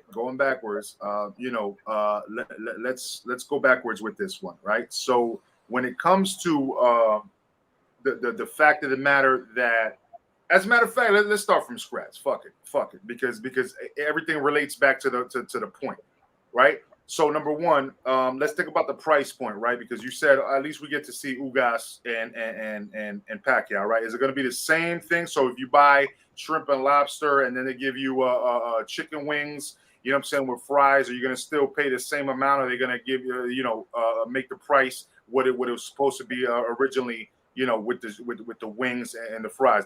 That's for point one. But going back to the beginning, I'm not saying at all that Errol Spence does not have a torn retina. I didn't say that at all. And a lot of folks are not saying it. Some people are, but I think that we're getting lumped into a category because I've been saying this since the news broke. And I feel like other people took a left turn and some people went with their own narrative. But I feel like I'm being lumped because if you didn't listen to what I said the first day, you didn't really catch what I said, right? And I was very clear about it. I said shit is suspicious. The same thing that B-Hop said today. Why is it suspicious, though? Okay, let me point this out. So, number one, WBA decides not to reinstate Manny Pacquiao, which everybody thought that was a done deal, slam dunk. Of course, it's a sanctioning body. Of course, they want that sanctioning fee. They're gonna fucking reinstate Manny Pacquiao. They said no. No can do, no go, right? And I'm not saying anything. This is just some food for thought. Y'all do the dishes, but listen to what I'm saying, okay? That happens. This guy gets Ugas gets the belt, right? Moving forward, this guy has a torn retina, right? Which, as you heard Marvin McDowell, it takes time to get that. So what? I mean, how bad was the sparring really, right? Because again, after the car accident, I want to hear no shit about car accident. When they gave him MRIs and checked him completely in order to release him out of the hospital, they checked for every type of damage before they release him and even diagnose anything in the hospital, right? So it had nothing to do with that. He got cleared to fight Danny Garcia, fought Danny Garcia, got a post-fight checkup, everything was good. Then went on and apparently now with the pre-fight checkup for this fight, or like there was some torn retina. Did that happen in sparring? How long ago did it happen? Because all of a sudden now we have Fabian Maidana with a cheekbone right under his eye, like that's completely damaged with a big ass cut. Like, how long was he getting his ass whooped in that sparring session before somebody said, stop hitting him? Take off the headgear. It looks like there's a lump there. How long did that happen, right? Because it happened at the same time, and Ugas was on Fight Hype yesterday saying that he learned about the news at the same exact time that both of them pulled out, meaning Spence and Maidana. They both pulled out, according to him, at the same time. Mind you, Spence himself suspiciously didn't know that there was even a torn retina to the point where he had to get 3 doctors' opinions. 3. Not just 1, but 3, right? And he flew during that time. So that means that they were immediate. It was almost like it was planned. Like, boom, boom, boom, boom, boom. We're going to get all these doctors' opinions at the same time. While he was flying away from the fight. You could have gotten a 3rd opinion the same place you were at. But you flew away to get more doctors' opinions somewhere else. I'm just saying. And then they end up fighting for the same WBA belt while the WBA is under scrutiny this whole week. You know what I mean? I'm just saying, shit just doesn't add up, bro. And then we can see how that can lead into more money for the PBC moving forward, not only off of this fight, because they're not changing the price and lowering the cost for us fans and saying, oh yeah, we were gonna give you this fight, but now he's gonna fight Ugas and we're gonna lower the price. No, it's still the same fucking price. But instead, they're gonna take that money and then try to set it up back in-house between whoever wins with Spence in the future. Do you not see that why people are saying that there's something fishy about this? Even B-Hop is saying that as a smart-ass businessman? Yeah, I absolutely do. But you see, as far as the injuries go, now, I'm looking at it this way. The Nevada Athletic Commission, their optometrists examined them both on the same day and found and discovered the injury on the same day. I mean, that's a possibility. As far as the conspiracy and all that goes, boxing is a dirty game. Everywhere you look is muddy waters. It's a minefield. If you don't concentrate on the fight and you start looking at all the people around it, all the people involved in it, yeah, you're gonna find so much shit, man. We could do a story about that for a month. But see, that's boxing, and that's the game it is today. And if you want to look for the bad, you're gonna find the bad. It's out there, and there's plenty of it out there, man. That's all I can say about all this garbage. It's out there if you want to find it. Me, I'm trying to keep the glass half full. All this shit, it seems really funny, and it all seems very logical, especially in this business. But that doesn't mean shit to me. I'm just a fan, and I'm waiting for the good fights, and I'm going to give Errol Spence the benefit of the doubt on this until proven otherwise, man. I just want him to heal up, and I want to see these fights go on, bro. Bruce, you're a wise man. So before I pass it to everybody else on the panel and I open it up, I just have one more comment. I love the glass half full analogy because I've always told people when they said, don't look at the glass half empty, look at it as glass full. I always tell them, well, sometimes you just need to get a smaller glass so that it's the right size. That's all it is. You know what I mean? To me, you're a wise man yourself, Major. That's funny. I digress though. Like, I'm just trying to tell you, like, there's some wisdom up in these keys over here. You know what I'm saying? Like, you know it. Change the size. Change the size of the That's funny. glass if it ain't full or empty. You know what I'm saying? Like, hey, you know, if you got questions about if it's full or empty, maybe you need a smaller glass. You know what I mean? You know, that's all I'm trying to say. Fun. But yeah, man. Y'all chop it up though. Give me 1 second, and I got to do something. But y'all chop it up, man. As far as the fights that are coming up, I would love to hear about that. I don't want to keep beating a dead horse about everything we've been How talking you about. doing, Yeah. Bruce? Yo, How you doing, brother? excellent, man, excellent. How would you tell me what you feel about the Rigondeaux versus Casimero? You know, I'd love to see Rigondeaux pull a blast from the past, but I just don't think he has the foot speed anymore, and I think he's too straight up. I think Casimero is going to go through him. I don't think it's going to be pretty. What about his power? And anything can happen in boxing, man. Anything can happen in boxing, but I just think he's slowed down a little bit, and I just think it's Casimero's night. What are you judging that off? As far as he slowed down a little bit, the last fight? Yeah, the last few fights. It seemed like he's changed his style of fighting. It seemed like he's trying to make it more fan friendly, because they've probably been egging him in the PBC. He ain't just like keep distance control, stay away, and box like he used to. He like stays in the pocket and bang with you. That was never Rigondeaux. But it seemed like it's more so him now. But okay, I got you on that. Wow. I'm like, anytime you say Rigondeaux, I get excited. I don't know why, because Rigondeaux just shows some marvelous performances throughout his career, and of late, you know, some shocking joints. And that old sucker still got the power. I mean, if he wins this fight, I think we have to just call it. He's going to become one of those ageless wonders, man. For real. What you think, Troy?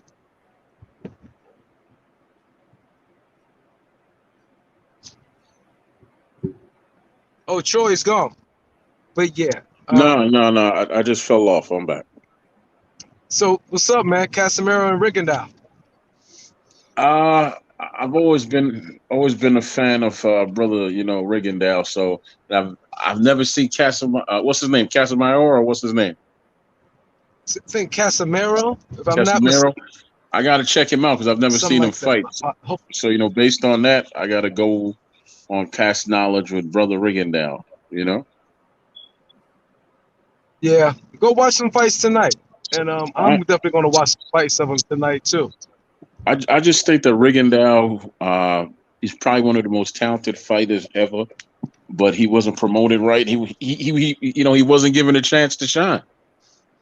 He was not given a chance to shine. 300%.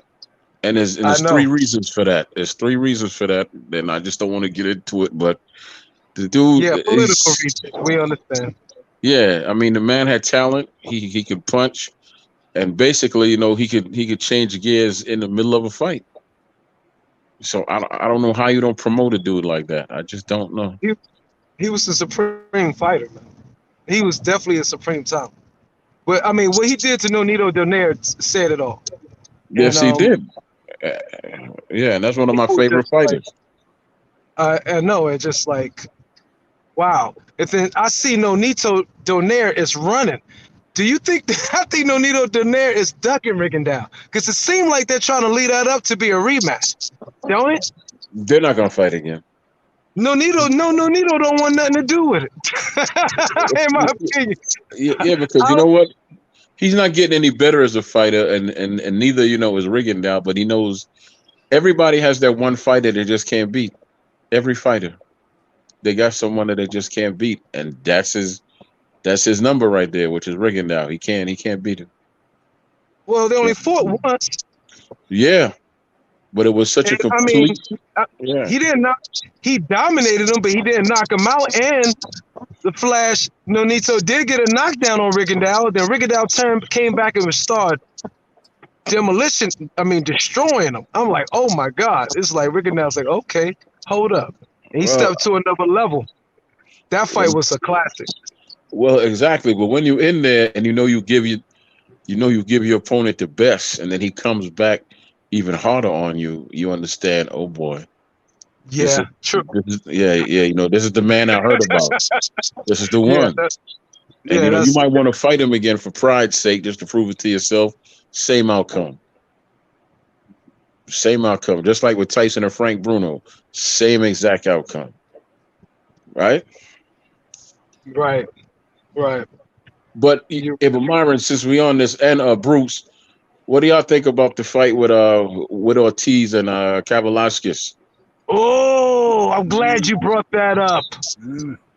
I'm glad you brought that up. Let me chime in real quick. I'm very, very, very predictable.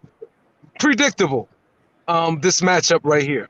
And of course, Kavaliauskas is now being a gauge for us to see how good, of course, Vergil Ortiz really is. If he is successful versus Kavaliauskas, very successful, then we could say, okay, maybe he can do something with handle a little bit of what Terrence Crawford has to offer. If he is destroyed or don't do well or lose to Kavaliauskas, then it's damn near evident that he ain't ready for no Terrence Crawford then, without a doubt. So I believe Kavaliauskas, of course, is being used as a litmus test to gauge the true level of Vergil Ortiz versus a Terrence Bud Crawford. We know Terrence Bud Crawford is way ahead of Vergil Ortiz. We just don't know how much. And Kavaliauskas is the gauge. Now, right now, I'm saying Kavaliauskas, he hasn't lost since Terrence Bud Crawford. And this should be a hell of a freaking fight. And two fighters that are pretty much front foot dominant that come forward, this will be a clash. This joint could be potential fight of the year. Because we don't know if Kavaliauskas is going to fight Vergil Ortiz like he fought Terrence Bud Crawford, which was more laying back and more countering. Kavaliauskas was trying to counter Crawford. And instead of being his usually front foot dominant. So we're going to see if he's going to go back to his old ways, his true ways, versus Vergil Ortiz. And Vergil Ortiz, of course, going to stay what he is, I'm sure, what he's good at, and go forward for the most part. And this should be a freaking clash. We're going to see who wins between these two bulls.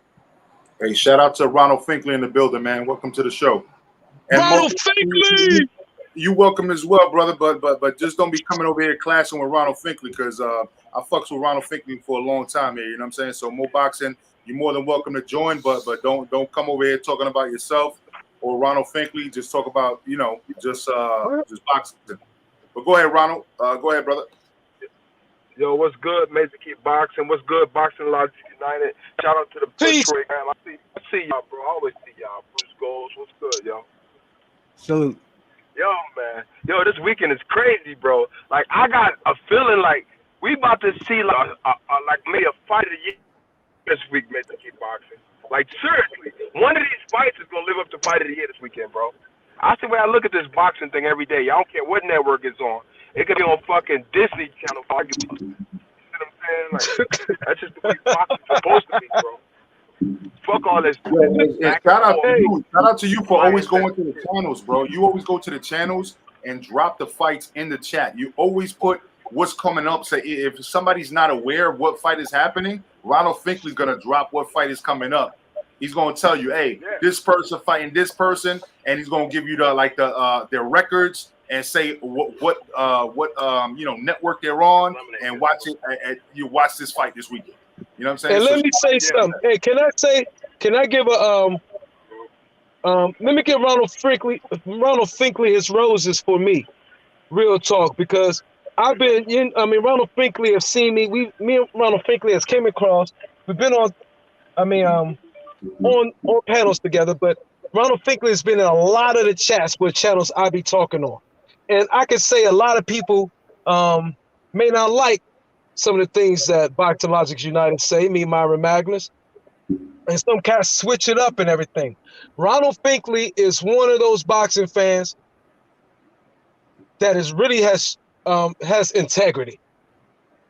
Ronald Finkley is somebody that has integrity, dude. If he ain't if you're saying some truth, he's gonna ride with you. Whether he may not agree, he was like, okay, I see what he's saying. Peace, respect, no doubt, whatever. But he ain't one of these fair weather boxing fans of fucking channels that all of a sudden want to throw the baby out with the bathwater.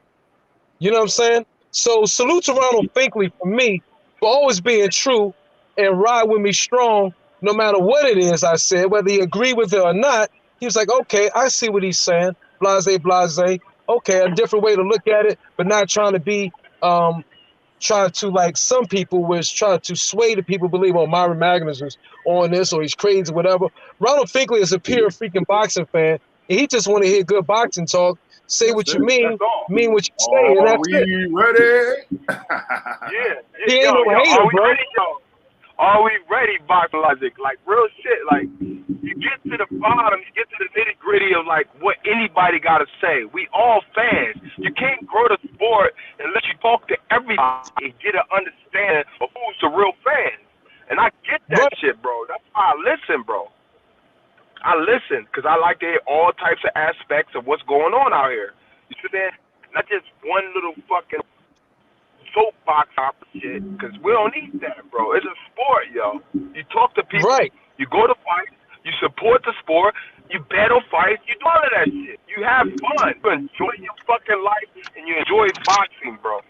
That's what I get out of it, yo. Every day, yo. I never let nobody sell me short on what I feel about the sport.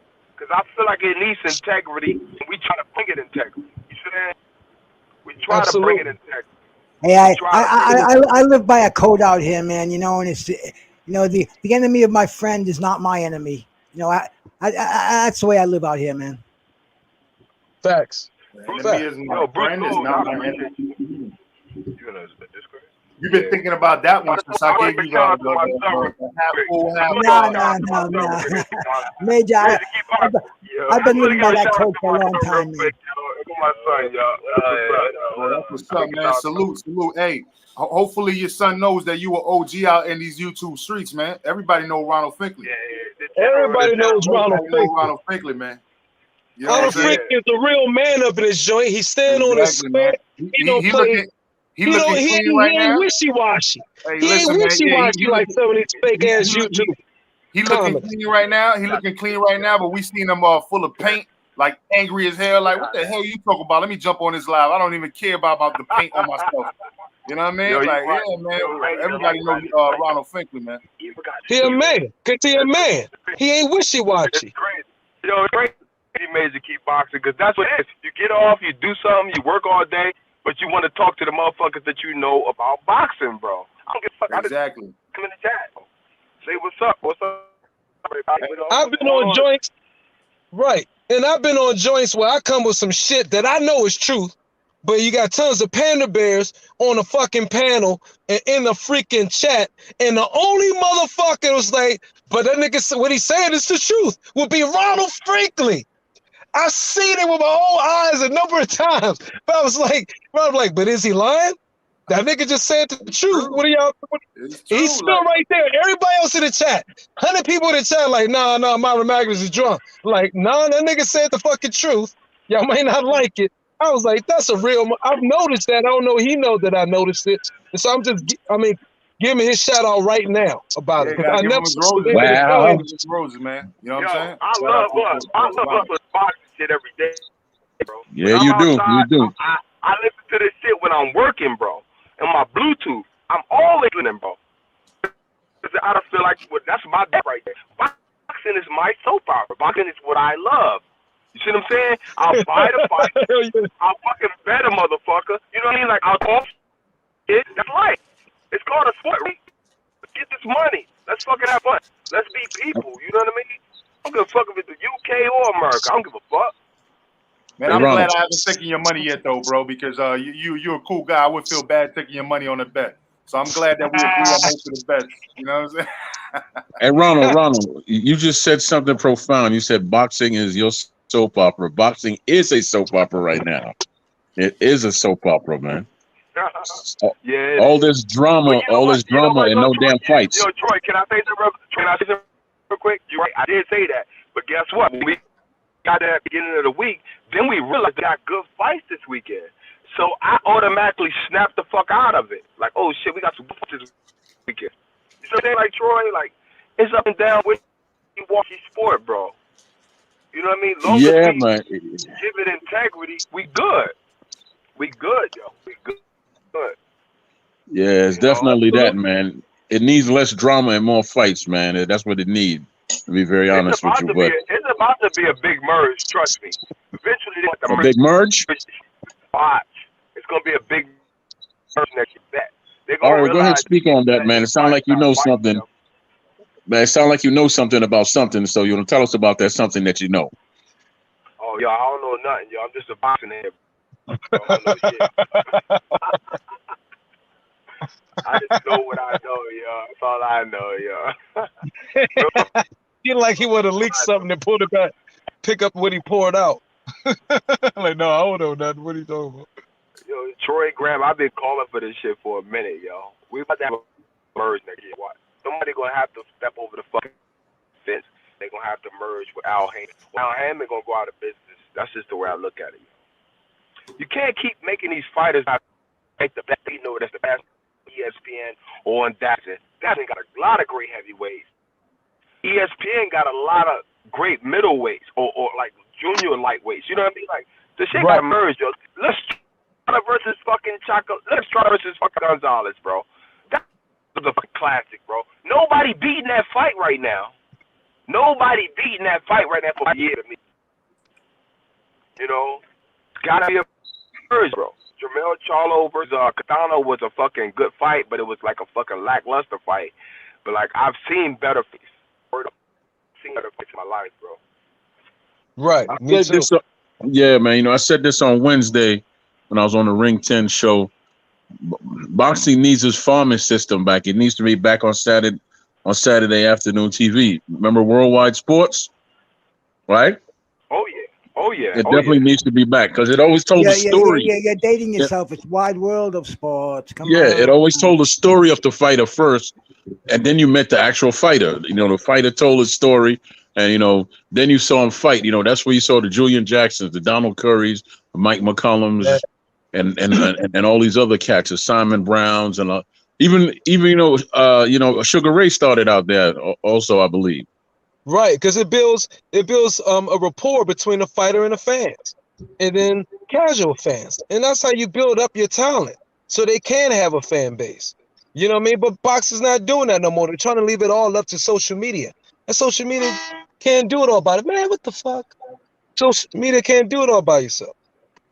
No, Sugar Ray Leonard, that was ABC Wide World of Sports. That was their darling. And when he came to Providence, Rhode Island, I was in there. It was only a quarter-filled house. It was a Saturday afternoon, but they let everybody go to ringside, so it looked like a full house. And Howard Cosell was there, man. I was sitting right behind. It was Shelley Finkel. It was Lou Duva. It was the Petronelli brothers and Marvin Hagler. You want to talk about Marvin Hagler sitting behind him during a fight, man? It's like he was in the ring fighting. Talk about an animated guy, and nobody's going to say, "Hey, man, sit down, brother." You know, but man, that's how popular boxing was, and that's the point that Troy's making, man. Those Saturday afternoon and Sunday afternoon fights on free television when we only had three networks to see, man.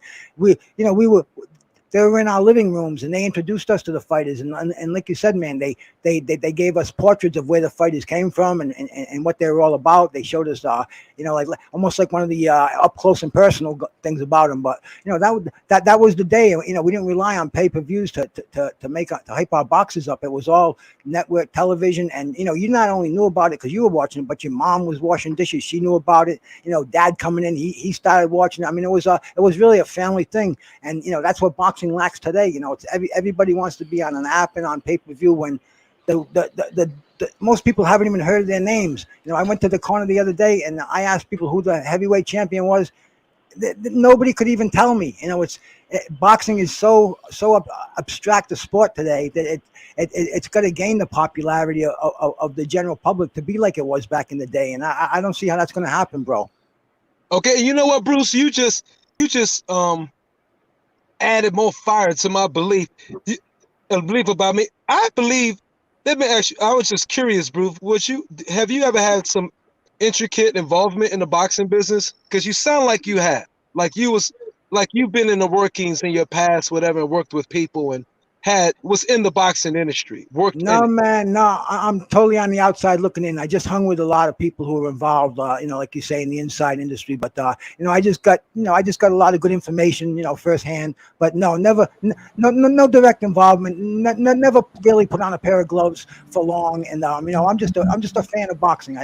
I love watching it, and I just engulfed myself with it because I was. I'm the kind of a guy who used to go buy every boxing magazine that was on the shelf, and I read it from cover to cover. And I could have told you every champion back in the early '80s. Exactly. Dude. I saw boxing become poisoned and diluted and watered down, and how the championships became less and less meaningful. But like our brother Major was saying, man, I'm a half full guy over here, and I'm gonna get a smaller glass, I guess, because man, I really try to stay positive in this negative world. I appreciate you at times, but listen, no, he's making major points right there, because the whole thing is Bruce always has struck me as the type of guy from the first time that I challenged him, and I checked while he was talking, I said, okay, well, some of the dates are off, but he prefaced everything by saying I may be off by a couple dates, but I know what I'm talking about. And I checked everything and verified everything that he said, and he was on point with everything he said. So at that point, I was like, hey, I have to say, what the hell you're talking about. And I gave him his accolades right there. You know what I'm saying? But he strikes me as the type of dude, if I was trying to be funny and facetious, I would say that he looks like the Rain Man, or he sounds like the Rain Man when it comes to, Hey, I'm still here now. I'm still here. Yeah, but I mean, but honestly speaking, back in those days, when I was younger, I was really on those baseball cards. Like you could tell me anything about what you wanted, but as far as baseball, I'll tell you anything. You know what I'm saying? Like I literally had Roger Maris, Mickey Mantle cards. You know what I'm saying? And with my divorce, is when I lost a whole basket. I'm talking about like a whole suitcase, not a basket, a whole suitcase, right? Full of cards. And I'm talking about Fleer, fucking what is it? Top whatever. Fleer. Yeah. Topps bubblegum. Tops, yeah, yep. Tops. I had the caps too. I had the bubblegum and the caps, and still in the wraps and all that. The caps, remember the caps? They used to sell sell it with the caps with the face engraved in it. I had all of that, man. I had so many freaking baseball cards, it was ridiculous, man. And I had a couple of comics like the one when Superman died. You know what I'm saying? When Superman died, and they made 4 different versions of it to see who liked the Man of Steel or this one or that one, and based on everybody's polls, then that's when they continue with the Man of Steel. But I mean, I had all of that shit, man. And good Lord, man, like I'm saying, like I know that Bruce knows his shit when he talks about things like this, and it's because when you put your ear to something and you also have a calculated mind, so you can become older and you would have been like a great fan of baseball cards, but you became older and a smart businessman, you're still gonna remember these things. You see what I'm saying? And this is where Bro, we're if I ever told you about the baseball cards in my life, when I was a kid, we used to take stacks of them to school, and we'd play pitch cards with them. Yeah. Try to knock the one off the wall that was laying on there. Yeah. And my brother had a wastebasket. Must have been a 10-gallon wastebasket full of those Topps baseball cards. Brooks Robinson, Carl Yastrzemski, Roger Maris, Harmon Killebrew, Willie Mays. I mean, dude, we had them all. I left the house for an extended period of time. I came back; they were all gone. I don't know whatever happened to them, man. But man, I'm looking at the 10 years later, $400 for this card, $300 for this card. I'm like, man, oh man. But anyway, that's my experience with the baseball cards, brother. I had them all and I lost them all. What this sport needs is an enema. Anytime 2 men could get an eye injury at the same time, and 2 men could get COVID at the same time and cancel a big fight, this sport needs an enema. That's what it needs. Somebody help me out. Let me get an amen. Let me get an amen. Amen, Grizzy. Amen. Somebody had to do it, Grizzy. Somebody had. Sinister, why you being so quiet? Oh no, I was hearing y'all talking and everything like that, man. I lost all my baseball cards during after Harvey. All my baseball and basketball, dude. I had the Michael Jordan when he played on the White Sox. Shaquille O'Neal's rookie card. What's that picture from the 80s that had that one arm? Something Abbott, was it? Greg Abbott? No, that's the governor of Texas. Something Abbott. Yeah. Jimmy Abbott or something like that. Yeah. I had his Bo Jackson's rookie card. Oh, I had Bo Jackson too. Yeah. I had Tony Kukoc on talking about basketball. I had Tony Kukoc rookie card when it first came out on Fleer. So that shit had like the little gold shit all over it. You know what I mean? Yeah. Larry Johnson's rookie card, man. I had Darryl Strawberry, and my teacher was dating Reggie Jackson. Oh man, you know that I became a Yankees fan because the Mets got rid of Darryl Strawberry, and I was a Mets fan first, and then when they got rid of Darryl Strawberry, I stopped fucking with the Mets, and then he went to the Yankees. That was like 1986, 1987. They used to be like, Darryl. Oh, yeah. I used to go to Fenway Park and watch the Yankees. I watched Darryl Strawberry cry in the outfield. The Red Sox fans were merciless on him like that. I watched Darryl Strawberry get knocked out in Baltimore when they had that big fight between the Mets and the Orioles. And Darryl, I remember that whole squad, man. Mookie Wilson, fucking Sid Fernandez. Like, yo, there was a squad on the Mets back in those days, man. I remember that ball rolling through Buckner's legs, man. That's how far I go back with the Red Sox and the Mets. And Myron had comic books when he was younger, didn't you, Myron? Wait, what? Myron used to watch the Powerpuff Girls. Nah, I figured you collected comic books, man. Myron, you used to watch Powerpuff Girls, man? My baby uncle. No, my baby uncle had like 600 comic books that he got more than half of them from my other uncle Emmanuel, my great uncle.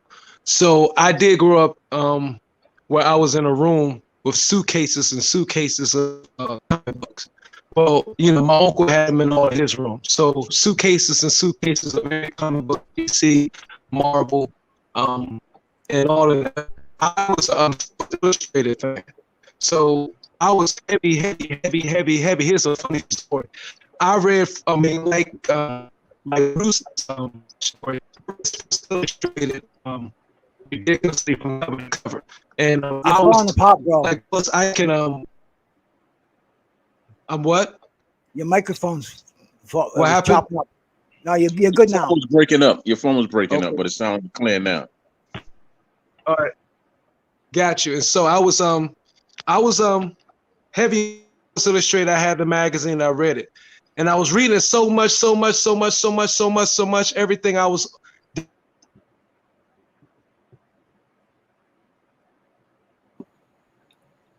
All right, so we can't hear you. So he was reading so much. Like most of us readers, we fall asleep during a passage in the book. Hey, bro. Let me tell you something about boxing magazines, man. I was just telling you, I used to buy them all the time. Every month, the lady at the magazine store held them for me. My wife was just doing some cleaning, man. She found about 300 boxing magazines, man. They're almost in vintage shape from the 80s, the late 70s, Ring magazines, Boxing Illustrated. And you know something, man? We got to think of a way to distribute some of these magazines because I would really like to see them put into hands of people who would appreciate them now.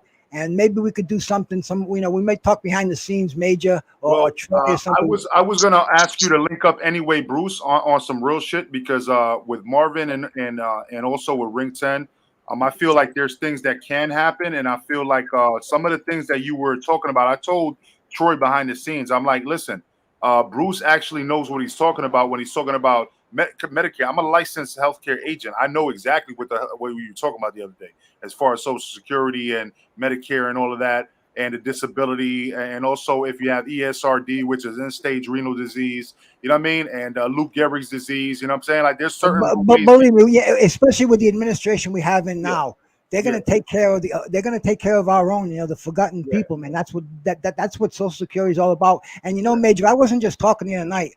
I sent an email yesterday to ring10.org, and I've already been in touch with an attorney who handles Social Security cases, but they said they weren't really interested in this. But there are a lot of others out there, and a lot of a lot of firms that's all they do, man. They help people like these people, and they work on contingency where it might take them 6 months to get them on their regular Social Security check, and they'll get one check for their work. And really, I mean, I hate to say they're a godsend because they're lawyers, but there's something that I think will really help the the people at Ring 10 is reaching out to. Let's keep this on a low, because I think that when we actually come together and work out the kinks, I'm somebody that's been dealing with business for a long time, and I have multiple licenses.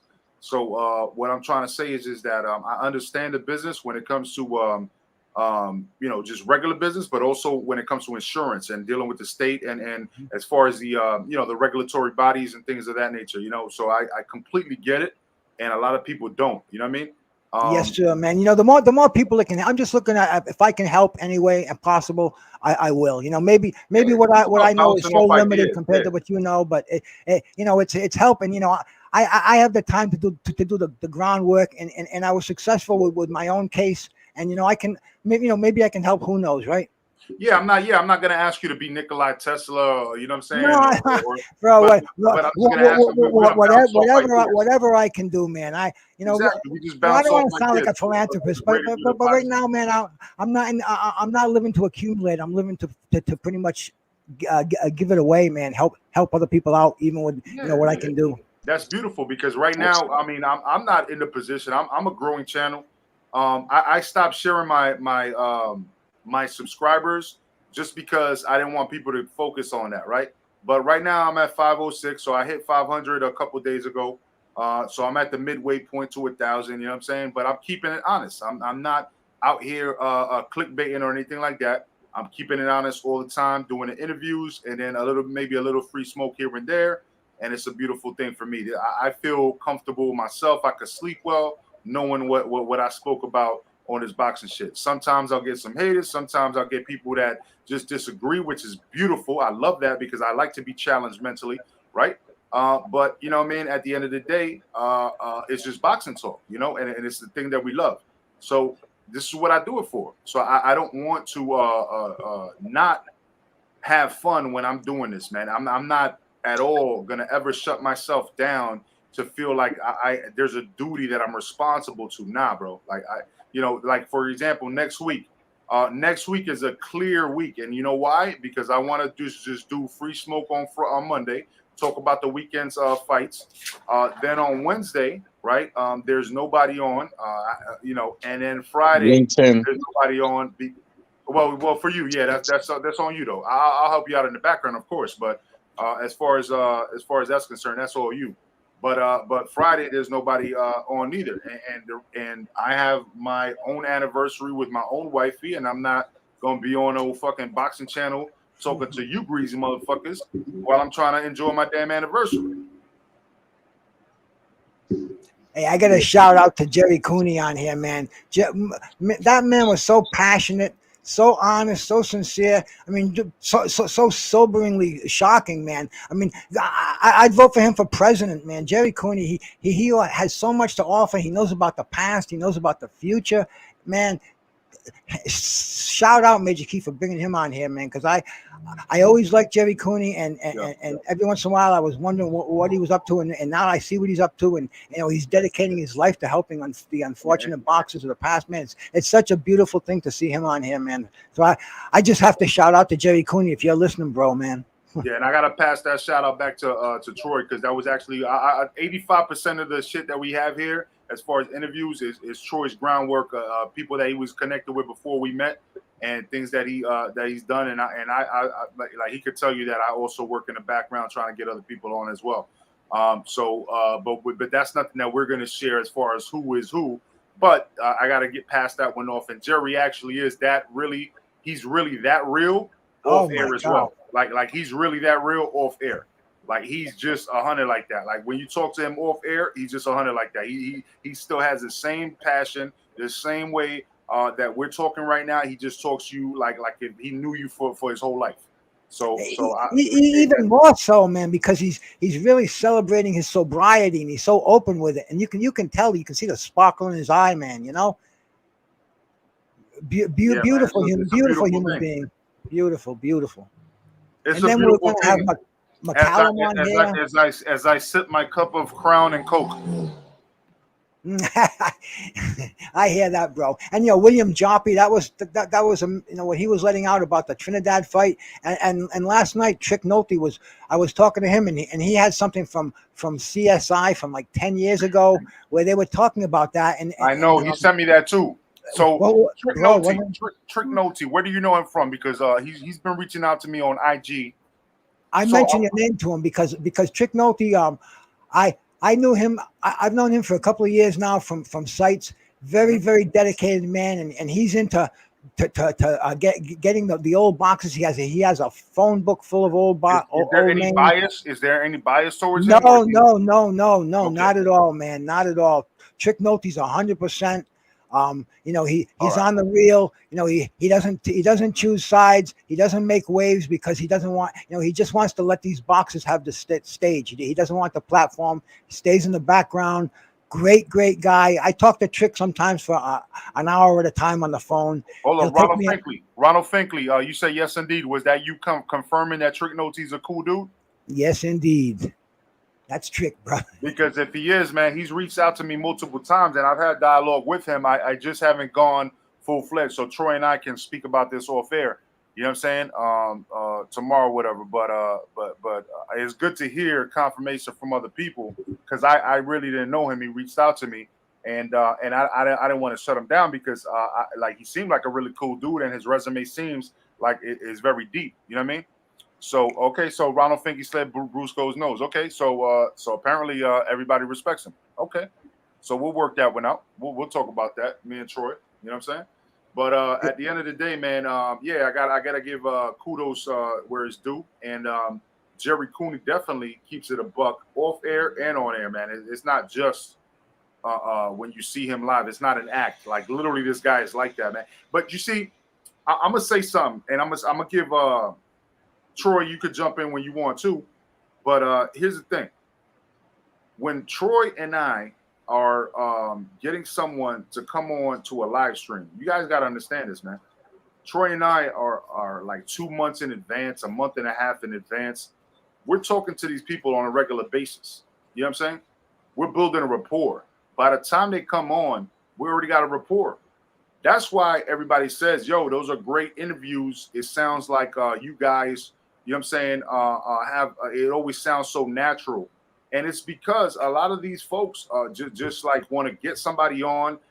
They're nervous for the interview themselves. They're not used to talking to people for real. It's just on the internet. And they're quivering. And so they got to ask a question. They don't know how to ask a question. So they sound disrespectful because they didn't even think about how to ask a question beforehand.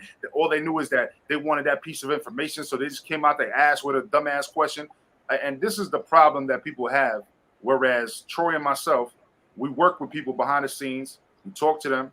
We really build rapport. And that's what happens. That's what you guys are seeing on the internet. What you're seeing is quality because we already have a rapport with these people. But you got these other foolish people that are just inviting people and trying to oh, I caught you. You know what I'm saying? Like that. Oh, I got you under the flashlight. Now I caught you. You know what I mean? So Troy, tell people about that, man, because I don't think they really fully appreciate what we do. Well, yeah. I never book any fighter, and I tell them this. I don't book them and get them on here and try to Howard Stern them or do a bait and switch and make them feel uncomfortable. Everybody that I've ever reached out to, I have a list. And, there's a reason why I'm reaching out to them, old and new, because, they have a story to tell. And that's the main part. If you make them feel like the human being they are, they'll share the world with you. But if you come on here and you hammer them and try to get them in a corner just to get your rocks off and things like that, it ain't gonna work out for nobody. As you could tell by everybody that's on here, everybody that's been on here wants to come back on here, and that's 100% true. Everybody that's been on the show says they want to come back on. From Kelly Pavlik to Troy Dorsey to Asim Rahman and David Benavidez, etc. Right? There's some other things we're working on, but all those things take time. It's not like I jump out of bed and I could call everybody and do all this and that. No, no, it don't work like that, man. You get more no's than you get yeses, but you keep on trucking. But you show them respect. I don't want to get nobody on here forcing them in the corner. That's just not what. And it's not what Major Key was. I wouldn't be here. I just wouldn't be here because I don't want to be involved in that nonsense. But now you know. That's one thing Grizzy, is that pretty much how everybody acts on the show is pretty much how they act in real life anyway. And Yeah. One thing I can say, Grizzy, is plus all the different aspects, because you got trainers, you have different parts of the career. People finish with their career. All aspects of the sport of boxing, and that it brings it more to life and more understanding. Well, see, this whole thing with keeping it real and all that. Listen, all you got to do with people is show them the truth of who you are. Major will tell you, how many times did I get friendly threatened from different fighters, right? One dude said he gonna measure me up for suits and a coffin, right? The other dude said he gonna knock me out, but it's all love, and we all came back to where we needed to be, and they came on the show, right? You just got to be you, and you got to show them the truth of who you are, and they'll come on. Because these folks don't know me, and they don't know Major, but by the end of the day, they gonna have a feeling for who we are, and that's it. That's exactly what Trick tells me. He calls these guys up, and they're leery. They think you're going to set them up. They don't. A lot of them never even heard of a podcast. So you have to really, you have to meet these guys, and you have to, let them accept you for what you are, and let them understand, what we're all about. Where it's trying to, let the public remember who these guys were. These were our heroes on Saturday afternoons or HBO After Dark. And, people don't remember they won't even remember their names if it wasn't for shows, guys like you, Troy, and Major giving them a platform like that, and like you said, you have to stroke these guys at first. You have to introduce yourself to them. You almost have to marry them to let them know that, we're friends over here. Yeah, that they need, but you never like, just salivate and become like a wet dish rag. Yeah. I know exactly what you mean, man. I'm just basically, we have to really, they have to accept us. They have to know it's not going to be a setup. We're not just here to use their name and like they say, move the goalposts or whatever these crazy freaking new phrases or new narratives we hear going on today. They get confusing. But you keep it real, and these guys are comfortable, man. John Scully, that was such a great interview with him, man. Yeah. Shout out to the Iceman.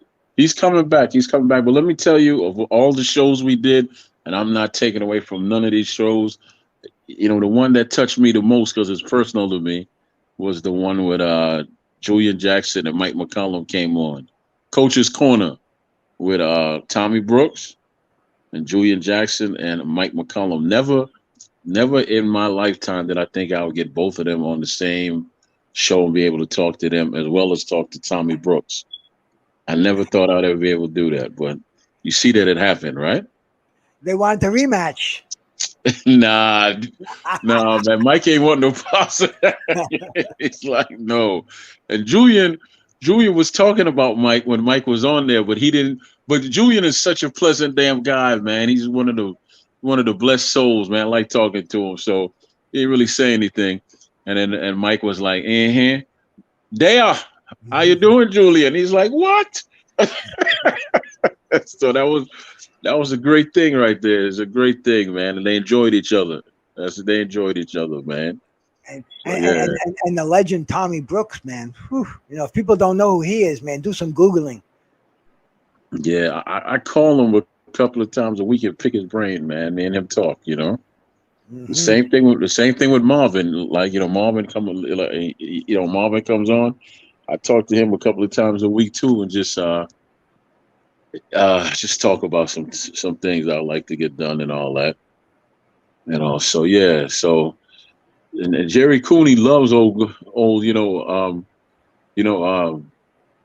Major Key over here. That's his boy. Yeah, man. Yeah, man. Because I told him put them dukes up. I was like, I'll scrap you. You think you tall? I'm tall too.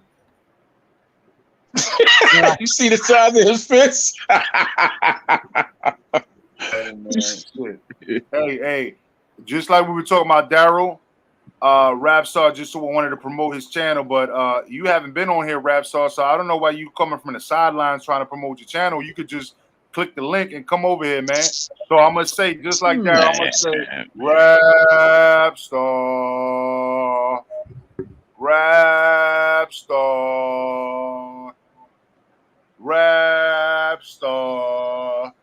We're waiting for you, brother. Come over here and you promote your shit if you want to come over here, man, because you already know I was about to shut it down at 10 o'clock, 7 minutes from now, because my boy Black and Brown's going live at 11. You know what I'm saying?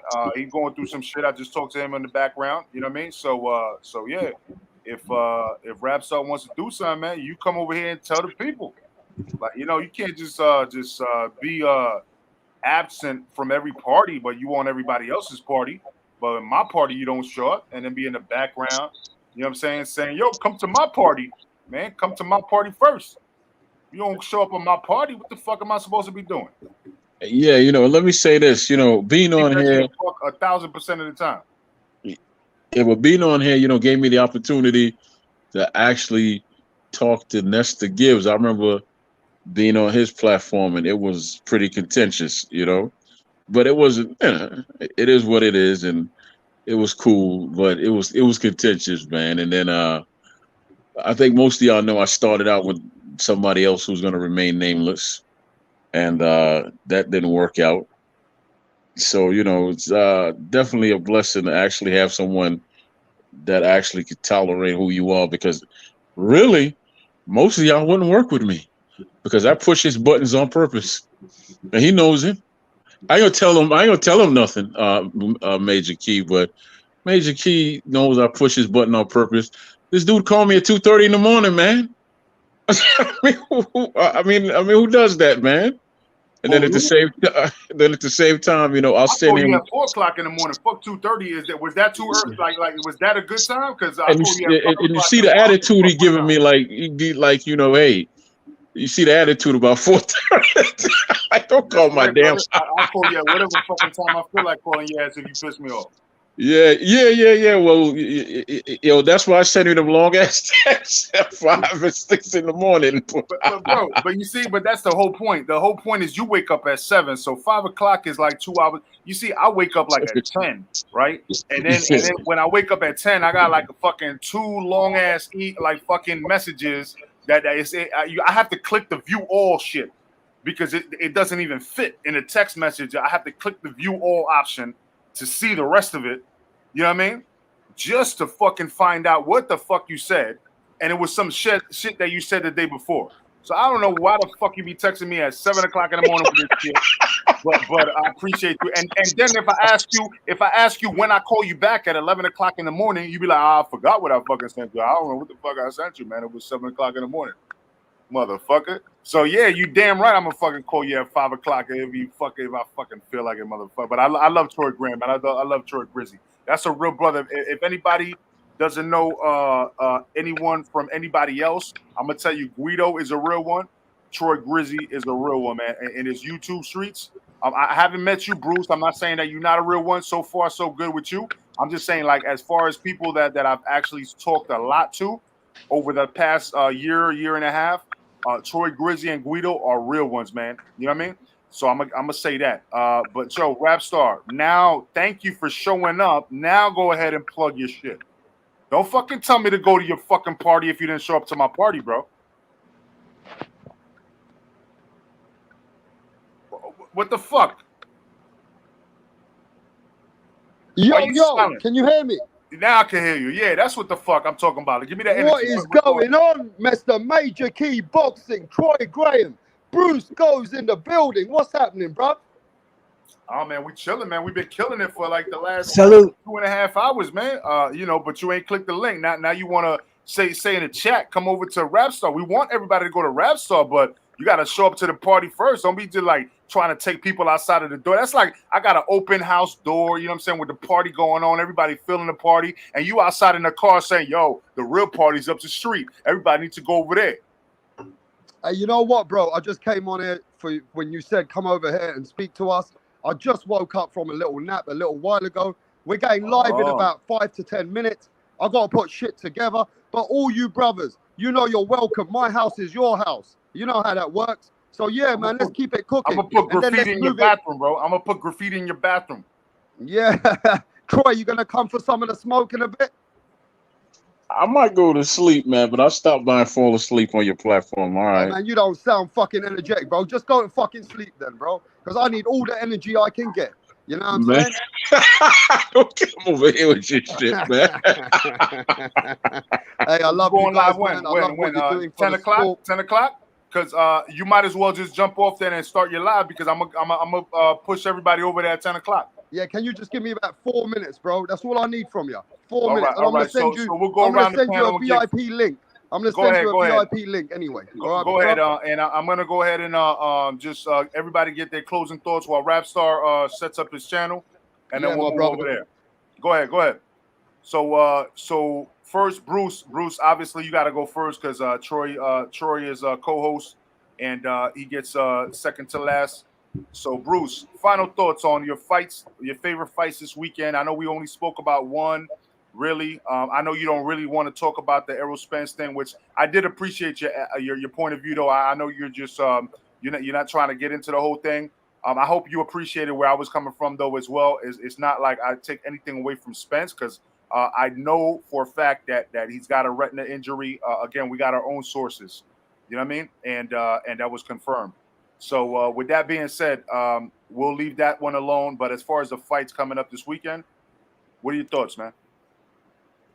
I love it, Major Key. You know, it's only boxing in the long run, bro. You know, I'm looking forward to a great day tomorrow, man. You know, I'm hoping the fights don't overlap. You know, I really think Ortiz is a blue chipper. I think he's gonna stop the Green Machine inside of 9 rounds. I think the Machine is a talented boxer. Maybe 3-4 rounds of good action, but I'm just looking forward to the whole day, man. I appreciate you having me on here, man. Peace out. Maybe I'll catch you guys all later on tonight. All the chat, everybody else. You're always welcome. Big You're Troy, always man. Hey, Bruce. Yes, sir. I was gonna tell you to get in touch with Major Key so you get that information. Yeah, I really Yeah. want to build on that. I'm telling you, Troy could tell you that I know my shit as far as insurance is concerned. And I really want to help, Ring 10 grow. So, any real good information, man, will definitely be. Well, I sent appreciated. them an email. I'll see if they get back to me if they're interested in me helping them out, and then we'll take it from there. Yeah, no, I mean, but they have moving parts as well. I'm trying to say, like, even if it's not with them, if they don't accept it or respond to you, I would still want to do something on a whole different level. My level, what I'm thinking about, I'm not trying to ask for donations or nothing. I'm talking about some legislative stuff. You know what I mean? So that's what I would like to get into. So I feel like there's a calling for me here in this sport, and I would like to move forward with those things. But you know what I mean? Like we'll do that on the back end. For sure, man. Let me shout out Peter Van Ox, man. He's always giving me good shout outs in the chat room, man. Yeah. He's always following me when I'm on different platforms, man. I want to give him a good shout out over here. I'm sorry I had to smoke you the other day, Peter. You know what I'm saying? You still my boy, man. You still my boy, man. Does he have a wrench? Do you see a wrench on him? Because if he doesn't have one, I need to give him one. Yeah, he's in blue. Okay, and Major, hey, peace, everybody. Major Sensation, man. You came too late, bro. You're not gonna get on right now, brother. It's just too late. We're shutting down right now. So anybody else? Well, Troy, actually, Bruce just left. So what's your final thoughts?